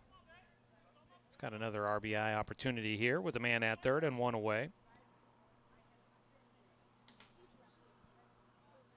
Infield will play with their toes on the grass as the pitch is high, 1-0 count. Looking around the diamond, you've got Thompson behind the plate, Wirtz out at first, Soper at second, left side Anderson at third, and Burke, at short. It's a swing and a miss. Chasing one down low there for Pesqueda, and he's got a 1-1 count. In the outfield, looking like the same guys out there patrolling the outfield grass. Sprague in left, Corba in center, and Coleman in right. A 1-1 pitch for Grayson Coate. Breaking ball drops on the inside corner. Pesqueda was frozen, watched it go by. Nice job. That pitch came in looking like it was at the eyeballs and at the front the front shoulder for Pesqueda. But that slides right back to the inside corner for a strike. The 1-2. Couldn't get the hitter to chase away. Runner breaking home as Thompson chases it to the backstop, but the throw will not come, and a run will come in to score on the wild pitch. 2-2 count. It's a 5-0 lead. Nobody on base with one away. 4 runs in the fourth, and another one here in the fifth. 4 Grants Pass as they have built the lead up to 5-0. 2-2 delivery here for Coate. Thompson holds it behind the plate, tries to frame one, but does not get the call. The count will go full. 3 balls, 2 strikes for Pesqueda with 1 out and nobody on. Doc's Baseball Today brought to you by Mountain Mike's Pizza. At the corner of Bellows and Harvard in Roseburg, Mountain Mike's Pizza the way it ought to be. Low and outside, ball 4. Second walk issued by Grayson Coate. Man at first with 1 down. That'll bring up Nevin Diatti. The left fielder, number 4, Nevin Diatti. He has a single. And eventually came around to score a run. And this time he gets hit by a pitch on the arm, but I think they're going to say that he was trying to go around. Or they might have said that it hit the knob of the bat. The coach for Grants Pass will come to have a conversation with the home plate umpire.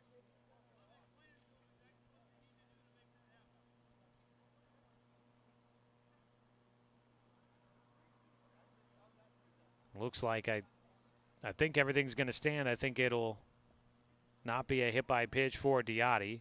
Back to first base for Pesqueda, and it'll be strike 1.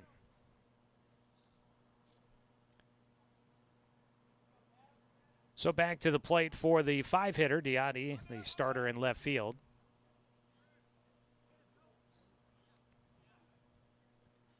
Grayson Coate on the mound, working out of the stretch.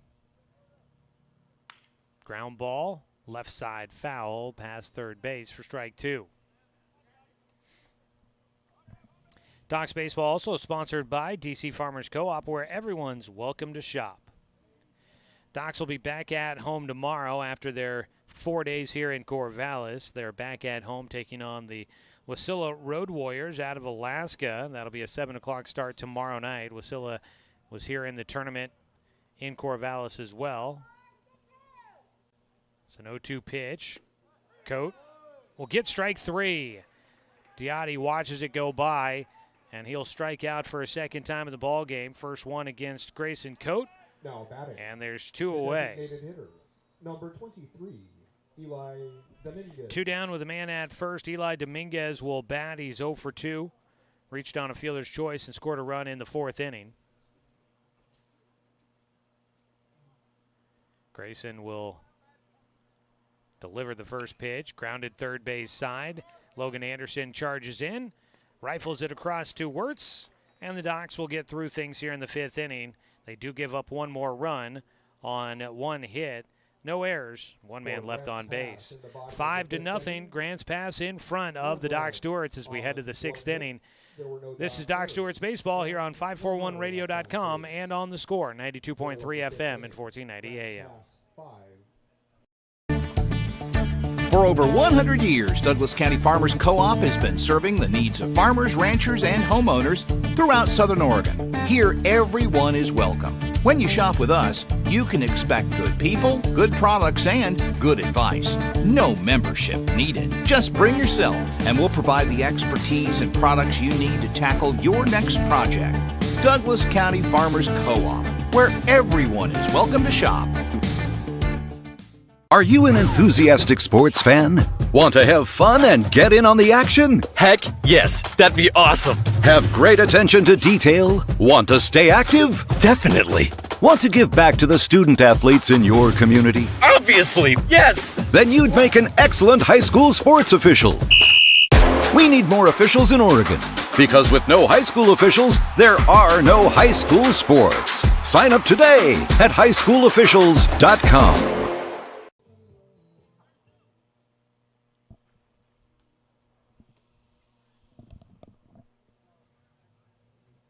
Leading off the top of the 6th inning for Dr. Stewart's, the third baseman, number 4. Here at Hansen Stadium at Taylor Field, the Doc Stewarts trailing 5-0 against Grants Pass in the battle for third place.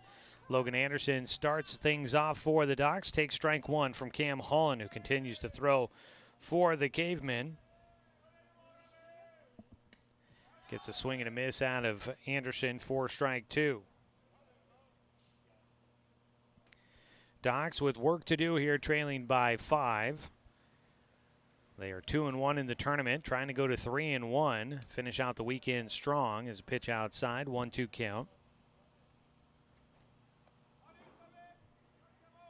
Again, they'll take on Wasilla coming up tomorrow. That's a team that apparently Coach Cody Walton has a connection to. His cousin is, I think, one of the coaches on that team. There's a 1-2 pitch, high and away. So they'll have a chance to come on down to Roseburg and get the family treatment from Coach Walton down there. There was talks about possibly adding a second game against Wasilla on Tuesday. So we'll see if we get confirmation on that. As a ball hit left side, backhanded by Schmidt. Long throw across the diamond, not in time. One hop into the bag. It's fielded by Glenn, but the throw just a hair late as Anderson will beat out the infield single. His first hit in the game. And for the Doc Stewarts, they're fifth in this one. The center fielder. They've got a man on base to lead off the inning for a second time. Docs have had the runners on base, but they have not been able to bring them around to score. As a pickoff throw to first, not in time. Anderson in safely. That was the case on Monday in the loss against Mountain Time. Docs had runners on base, but just could not get the clutch hit needed to try and bring in guys to score. Ended up losing that one 2-1. Pitch high for Christian Corba. 1-0 count. Corba has flown out to the pitcher and flown out to the second baseman. He's trying to barrel something up as another pickoff throw. Checks on Anderson, who's back in safely.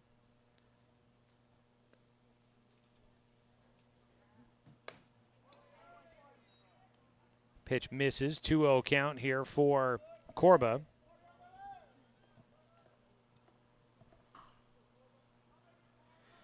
With Logan Anderson at first after the infield single to lead off the 6th inning. Nobody out. A big cut out of Corba there, a 2-1 count. I was talking with some of the guys here in the booth and asked if anybody's hit a home run in the tournament yet. Sounds like that has not happened. It's a 2-1 pitch. Corba will take a strike at the knees, inner half. This is a ballpark. It's definitely sizable. It's not like it's easy to hit home runs here, but it feels like through the years I've seen some pretty big ones hit here at this ballpark. Always a fun place to play. This pitch outside. Count goes full. So kind of surprised that nobody's gotten a hold of one here yet.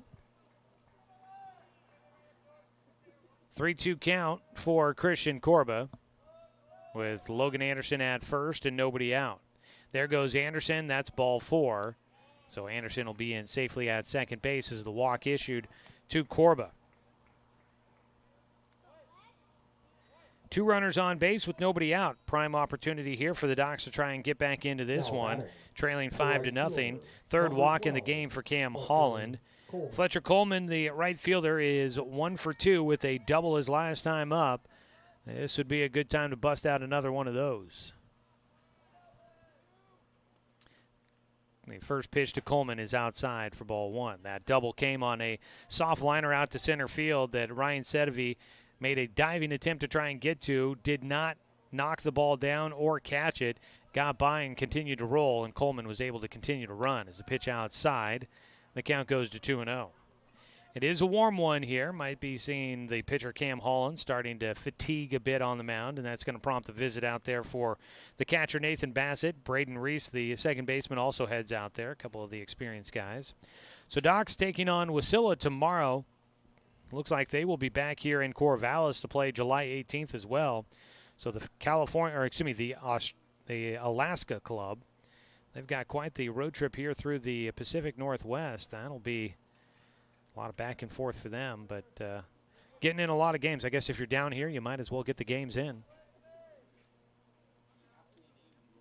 Yeah, that is for sure. They go by the Road Warriors, and they are proving it there. Pitch fouled back by Coleman. Headed back our direction a bit there, but that'll be strike one for Fletch. Here in the top of the sixth, Docs are running out of opportunities to come back in this one, trailing 5-0.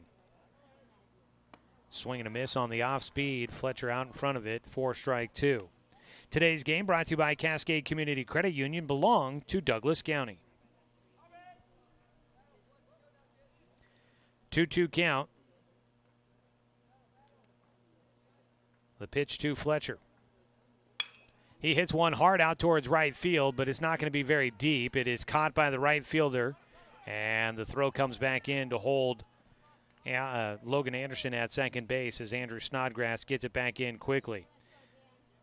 Good swing on it, but just not hit hard enough to try and give Snodgrass a run for his money out there. One away. Danner Wirtz will step in to bat for the Doc Stewarts. Danner 1 for 2 in the game. 0 for 2 in the game. Last time up, grounded out to the pitcher. He'll take one for a strike on the outside corner. So we've got the Road Warriors coming up tomorrow night at 7 o'clock. Up for the Grants Pass Cavemen, they'll be taking on the Southern Oregon baseball team in their next action. That'll be a doubleheader on Tuesday. Foul ball for Wirtz, and that one stings a bit behind the plate for Nathan Bassett, who's going to need a minute. Not sure where it got him, if it was on his right hand that was not covered with the glove, or if it came in and got him on the wrist, maybe on his left hand. He seems to be cradling his left hand just a bit. Yeah, it might have got him.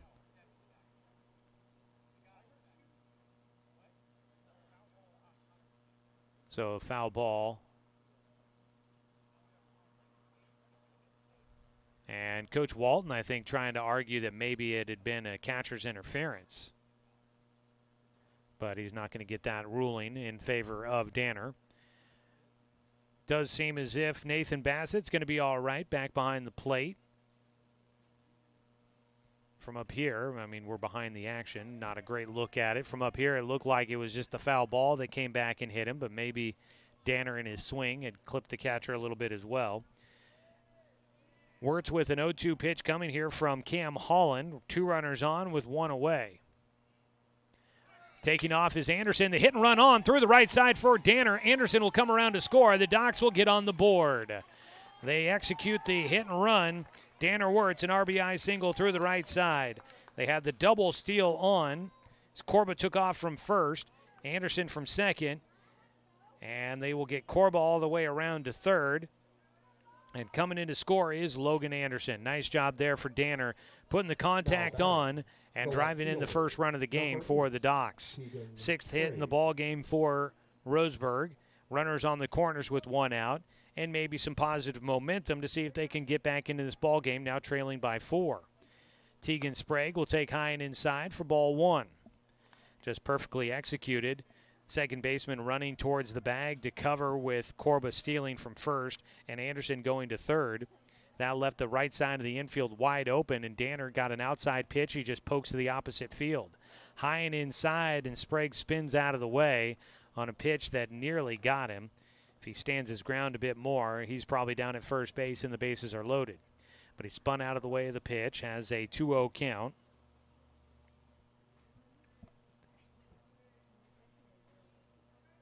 Sprague is 1 for 2 in the ball game. Take one down the middle for a strike. Last time Sprague was up, he grounded back out to the mound as well. A ball that was hard hit but knocked down by Holland, who was able to recover and get the out at first base in time. Docs back within 4, 5-1. Sprague hits a line drive shot, and it goes off the glove for the shortstop, and having to hustle to second base will be Wirtz. Coming in to score is going to be Corba, and the Docs are back within 3.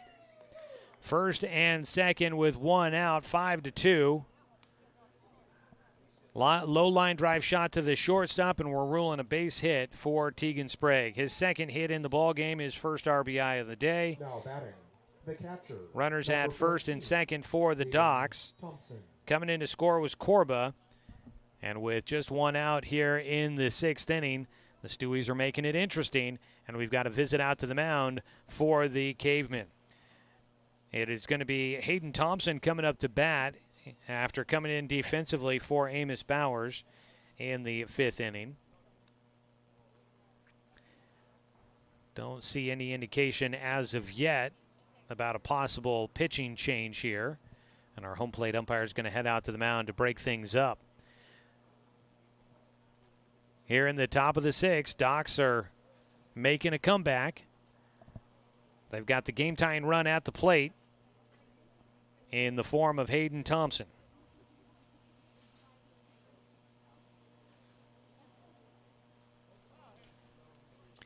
Bowers had been 1 for 1 in the game, hit by a pitch his first time up, then a bloop single to center field in his second plate appearance.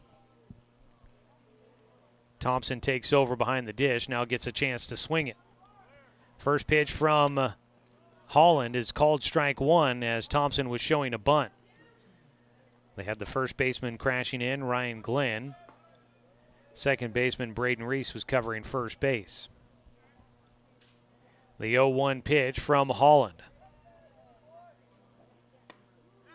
Inside, 1-1 count. Logan Shipman waiting on deck for the Doc Stewarts. That means that we will see a new man on the mound for the Docs coming up in the seventh inning, pitching. It's a pitch outside, 2-1. Grayson Coate had hit in the 9 spot last time around. He was in that spot for Wade Molitor as he came in to pitch. And with Shipman on deck, it would look like we've got a new pitcher coming up for the Stewies. Check swing, foul tipped into the glove for strike 2 for Hayden Thompson. 2 balls, 2 strikes with 1 out, and runners at first and second here in the sixth inning. Docs back within 3.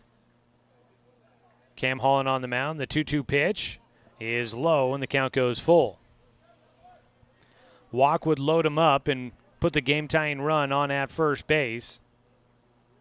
Hayden Thompson trying to find a way on base any way he can. A 3-2 pitch here for Holland. The pitch, grounder towards short, could be a chance at 2. It goes off the glove for Schmidt. He tracks it down in the outfield grass, and that'll be an error at the shortstop position. Here on the natural turf surface, that ball took a late hop, but he had a chance to get that one, at least get 1 out, and it goes off his glove and trickles into the outfield grass.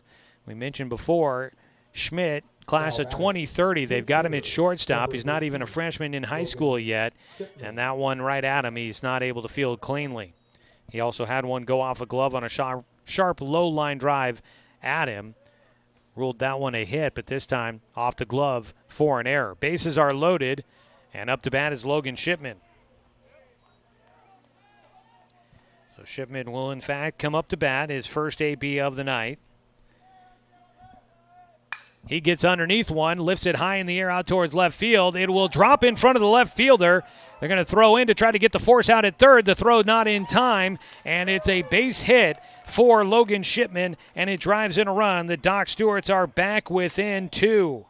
Shipman comes up with the bases loaded single, drives in Danner Wirtz, makes it 5-3. And up to third base will go Tegan Sprague. Hayden Thompson to second. Shipman on at first. Bases still loaded. Top of the order up. And the Docs have the game-tying run in scoring position. Paxton is 1 for 2 today. A double his last time up.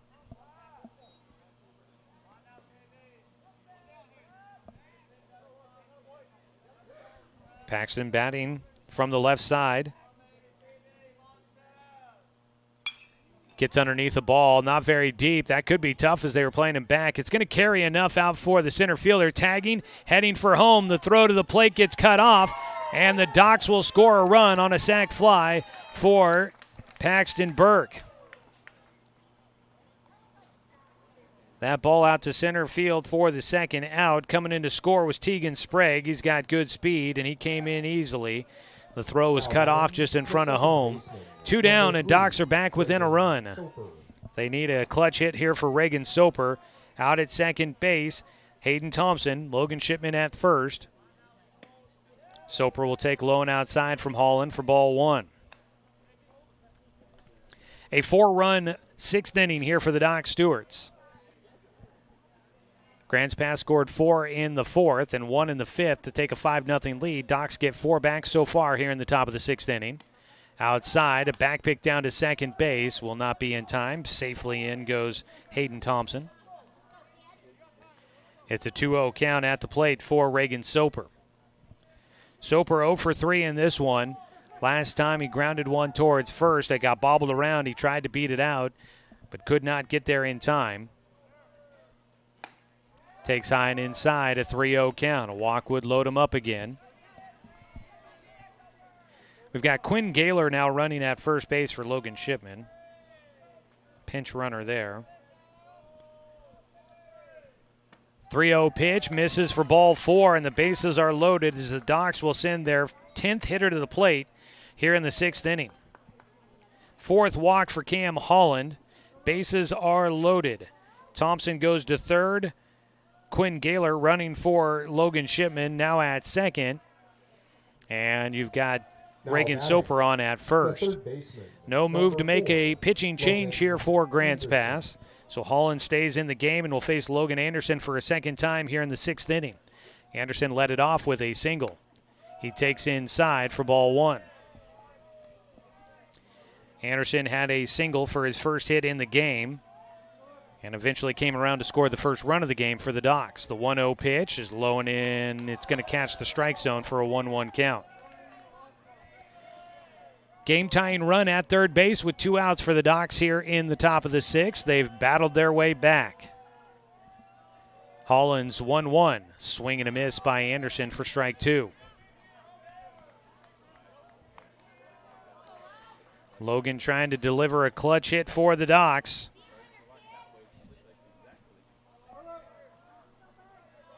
A 1-2 pitch coming up for Holland. Swing and a miss again for Anderson, and he will strike out with the bases loaded. So the Dock Stewarts do get back into the ball game, but they miss their opportunity to try and tie this one up. They leave the bases loaded. 4 runs come in. It is 5-4 as we go to the bottom of the 6th here on 541radio.com and on the Score, 92.3 FM and 1490 AM. Roseburg Disposal, we're dedicated to meeting your garbage service needs. Started in 1932 by brothers Norm and Orville John, Roseburg Disposal continues to be owned and operated by the John family today, now in its 3rd generation. Providing residential and commercial garbage disposal and recycling, we serve the greater Roseburg area. Invested in our community, our company has participated in many community projects, both financially and through donated services. Committed to our customers and our community, Roseburg Disposal. Everest, K2, and now the Mountain by Mountain Mike's Pizza. The biggest pizza this side of the Rockies. The mountain-sized pizza is a massive 20 inches wide, delivering 20 slices and a mountain of toppings. Made with the freshest and finest ingredients. Dough made fresh daily with 100% whole milk mozzarella cheese and toppings to the edge. It's time to go big. Order yours now by using our mobile app.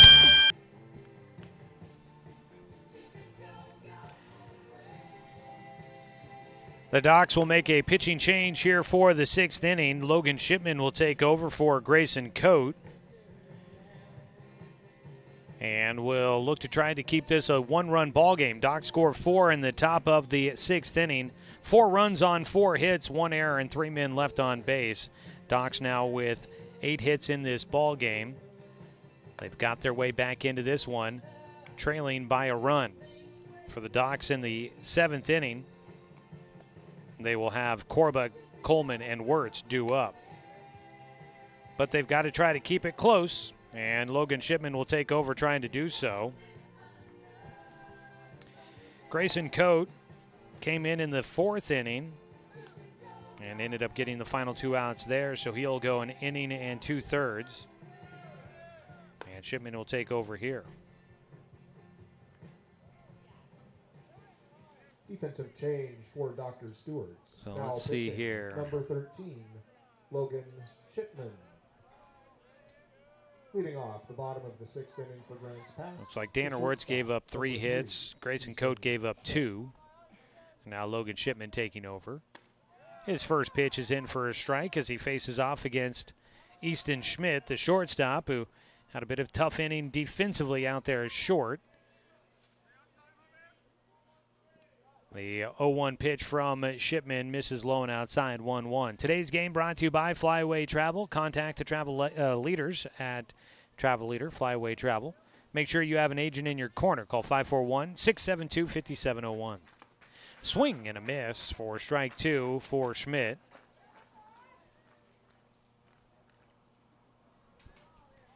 Easton will stand back in. Leadoff batter here in the 6th. The 1-2 pitch is chopped off the plate, first base side. It'll be fielded by Shipman, who will take it to the bag himself and records the out, 1 away. Usually you'll see a pitcher toss to first base, but the momentum of that ground ball taking Logan Shipman to the bag. He decides to just do it himself. 1 away. Andrew Snodgrass will step in, 0 for 1 in the game with a walk his last time up. With 1 out, Shipman.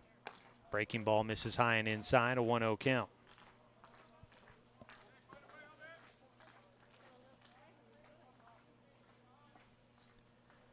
The 1-0 swung on and missed for strike 1. Trying to put together some final pitching numbers for you. A 1-1 delivery here for Shipman. That ball is fouled away. It seems like the sun, man, it really is having some issues for the defenders. That time there, that ball popped up, and Hayden Thompson threw his hands up. He had no clue where that ball had gone off the barrel. The 1-2 swung on and missed. A strikeout for Shipman as he goes up another level and gets Snodgrass to chase after it. That's the first strikeout in the game for Logan Shipman. It's the 3rd strikeout by Doc Stewart's pitcher. 2 away, Ryan Sedevy, he has been a tough out at the 9 spot. A bunt single and then a bloops line drive out to center field for his 2 base hits. First pitch swinging away, he fouls it off for strike 1.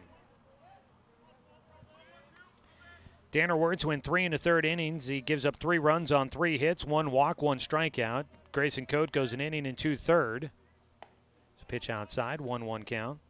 He gives up 2 runs on 2 hits with 2 walks and 1 strikeout. 1 ball, 1 strike here to the 9-hitter Sedevy. Check swing goes around, says the home plate umpire, for strike 2. With nobody on base and 2 away, a 1-2 count. Logan Shipman trying to give the Docs exactly what they needed, a 1-2-3 inning here in the 6th.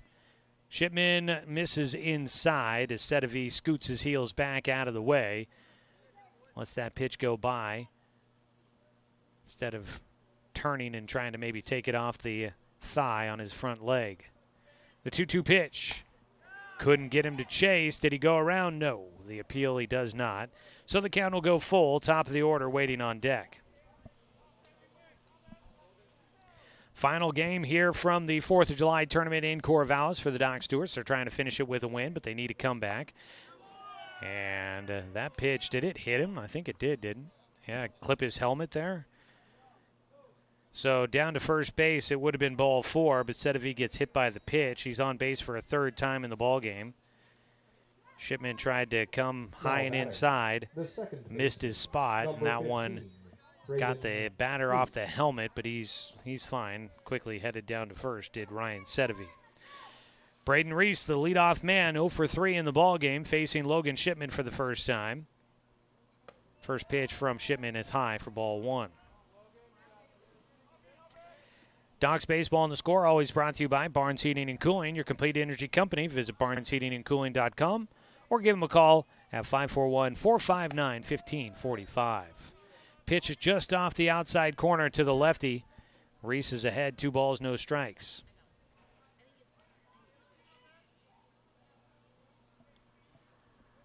The 2-0 pitch. Misses again, and Shipman falls behind 3-0. He started out the outing strong, got the first 2 outs. Now a hit batter, and he falls behind 3-0 against the top of the order. And he will miss on ball 3. That will be a base on balls for Braden Reese. So a hit batter and now a walk. And just like that, runners at first and second for the Cavemen. With 2 down, the Docs just need 1 more out to get out of things here. But the dangerous hitter, Nathan Bassett, at the plate, had a double his last time up. Now batting, the catcher, number 13, Nathan Bassett. So Bassett has been on base and scored twice. He's looking for his first RBI of the game. See if he can help his team add some insurance before the 7th inning. First pitch up for ball 1 to Bassett. Not off the mark by much. That pitch right at the top of the zone, just missing. The 1-0 to Bassett. He gets handcuffed, sends it in the air right field. Charging in is Fletcher Coleman, and he's there for the catch. And that'll get the dangerous situation there for Cavemen. That will end it. As the Doc Stewarts get out of it, do not give up a run. They keep it a 1-run ball game. No runs on no hits. There were no errors, and 2 men left on base. Docs need 1 to keep this ball game going as we head to the top of the 7th inning. 5-4, Grants Pass in front here on 541radio.com and on the Score, 92.3 FM and 1490 AM. Roseburg Disposal, we're dedicated to meeting your garbage service needs. Started in 1932 by brothers Norm and Orville John, Roseburg Disposal continues to be owned and operated by the John family today, now in its 3rd generation. Providing residential and commercial garbage disposal and recycling, we serve the greater Roseburg area. Invested in our community, our company has participated in many community projects, both financially and through donated services. Committed to our customers and our community, Roseburg Disposal. Are you an enthusiastic sports fan? Want to have fun and get in on the action? Heck, yes, that'd be awesome. Have great attention to detail? Want to stay active? Definitely.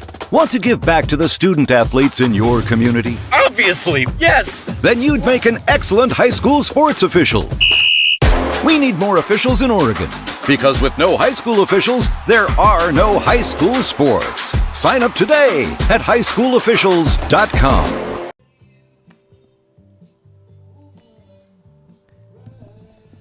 Doc Stewart's down to their final 3 outs. They will face a new man on the mound. Cam Holland goes 6 innings. He ends up allowing 8 hits, 4 runs. He walked 4 and had 1 strikeout in the ball game. Cruz Carnes will take over on the mound for the Grants Pass Cavemen. Cruz Carnes, class of 2027 for the Cavemen, will face Corba, Coleman, and Wirtz here in the 7th inning. Docs need 1 run to tie this one up. For the Cavemen, they need 3 outs to secure a 3rd-place finish here in the tournament. Carnes' first pitch is golfed out towards right field. Circling underneath it is Snodgrass. He makes the catch to retire Corba, 1 away on the first pitch for Cruz Carnes. Fletcher Coleman will bat. Christian Corba is possibly going to finish this game 0 for 3 with a walk and a run scored. Fletcher will stand in. Coleman is 1 for 3 in the game with a double back in the 4th inning. He was left stranded on base in that half inning. He takes outside for ball 1. Well, this is the 6th game in a 5-day stretch for the Doc Stewarts. There's a swing and a miss. Strike 1 for Coleman, and the team is playing at home tomorrow. They might have another game added to the schedule on Tuesday, and then they've got a big doubleheader against Medford coming up on Wednesday. It's a ball smashed down the right field side, foul for strike 2 for Fletcher. So busy stretch of the season here. If they do add a game on Tuesday, so this is day 5, 6, 7, 8. By the time they are done, 8 days. Ooh, Coleman fouls off a hanging curveball that looked like it was going to be outside. Might have been a good job to protect the plate there. So I think that'd be 10 games in 8 days if the Doc Stewarts do add a game on Tuesday. Ball fouled back as Fletcher continues to protect the zone. So definitely a busy stretch of the summer here as we get July underway. The big ones are going to be coming up on Wednesday against Medford. League games there. The 1-2 pitch for Coleman. Outside.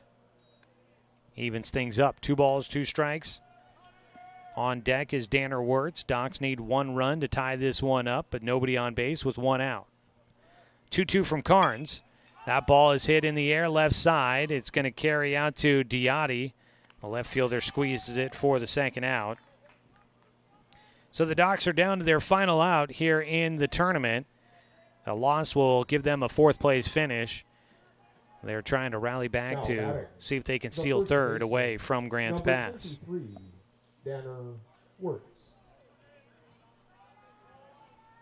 Docs scored 4 runs in the 6th inning to make this one close. Danner will take the first pitch for strike 1.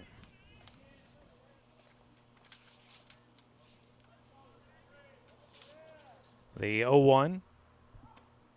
Breaking ball misses the inside corner. 1-1 count. Last time Docs were in this tournament, 2023, they made the championship game, finished in 2nd place. Danner will swing and miss at strike 2. Last time Docs finished 4th was in 2013. The 1-2 pitch misses low and outside, 2-2 count. Docs down to their final strike in this one unless Danner Wirtz can get on. The 2-2 pitch is high, and it's a full count. Tegan Sprague waits on deck. He is 2 for 3 in the game, had an RBI single his last time up. Danner trying to get on base. The full count pitch.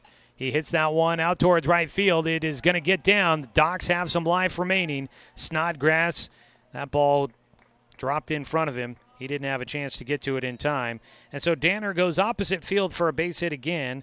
Last time up, he had the hit and run on and snuck one through the right side. This time he pokes one out to right field in the air, and he's on base. Docs with now 9 hits in this ball game, only 5 in the game for Grants Pass, but the Cavemen lead it 5-4. Tegan Sprague will bat. He is 2 for 3, a pair of singles. Pickoff throw. Danner back in safely at first.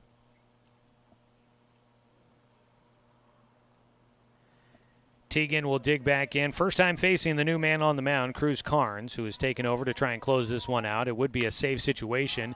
He gets a pop fly. Calling for it is Reese. He waves everybody off and will make the catch. And that'll be a victory for Grants Pass to finish things off here in the Mickey Riley Star Spangled Tournament. Doc Stewart's no runs on 1 hit, no errors, and 1 man left on base. They made it close, but they fall 1 run shy of sending it to the bottom of the 7th.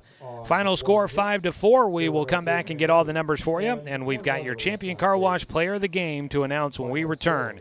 Doc Stewart's will finish 4th here in the Mickey Riley Star Spangled Tournament. Go 2-2 on the weekend. Get ready to head back home to take on the Wasilla Road Warriors from Alaska tomorrow night at 7 o'clock. We'll have more for you coming up when we return after this 3-minute timeout on 541radio.com and on the Score, 92.3 FM and 1490 AM. When it comes to finances, it can be hard to know what's in your best interest. Experience the strength of advice at Palm Wealth Management. From education and estate planning to retirement and the unexpected, we can help. Call Palm Wealth Management today. My wife and I moved to Oregon to raise a family, set our roots, and to have a lot of fun outdoors. We quickly realized that we needed a truck or a rig for the projects that we were doing in the backyard. When we were looking to find a place to finance our truck, we asked our patients, and everyone recommended Cascade Community Credit Union. It was so easy to work with Cascade. Everything was done via email, phone, and we didn't even need to go in. I can't wait to finish up the projects in the backyard, go on more adventures in our truck with our boys, and I look forward to working with Cascade again in the future. We are Douglas County Farmers Co-op, but we're not just for farmers. We serve all residents of Douglas County because we are Douglas County. Stop by today for everything from a tank of gas to a bite to eat anytime you're hungry. Pick up something for yourself, your home, and those you care for. Celebrating 100 years of service, Douglas County Farmers Co-op. Good people, good products, and good advice. To us, pizza the way it ought to be isn't just our slogan. It's our promise and our passion to give you the best dining experience and the best tasting pizza you expect. For over 40 years, we've been making pizza the way it ought to be, handmade with the freshest and finest ingredients. Our dough is made fresh daily, and we use 100% whole milk mozzarella cheese and toppings edge to edge. There's pizza, and then there's Mountain Mike's Pizza. Pizza the way it ought to be. Looking to expand your portfolio? Consolidate your investments with Palm Wealth Management. Our trusted team makes it easy to diversify and track your investments. Let Palm Wealth Management coordinate your financial strategy. Call Palm Wealth Management today. At Roseburg Disposal, we're dedicated to meeting your garbage service needs. Started in 1932 by brothers Norm and Orville John, Roseburg Disposal continues to be owned and operated by the John family today, now in its third generation. Providing residential and commercial garbage disposal and recycling, we serve the greater Roseburg area. Invested in our community, our company has participated in many community projects, both financially and through donated services.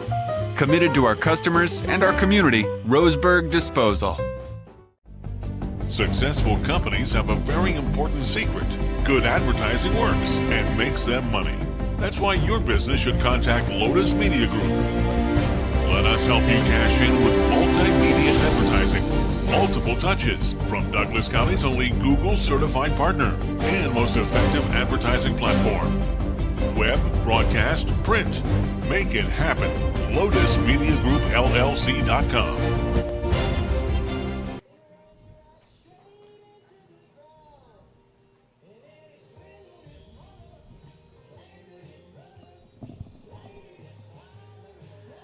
Wrapping things up here in Corvallis at the 49th Mickey Riley Star Spangled Tournament. It was a pleasure to be back here in Corvallis for this tourney. It's always a fun time. It's a great tournament run by a great program up here.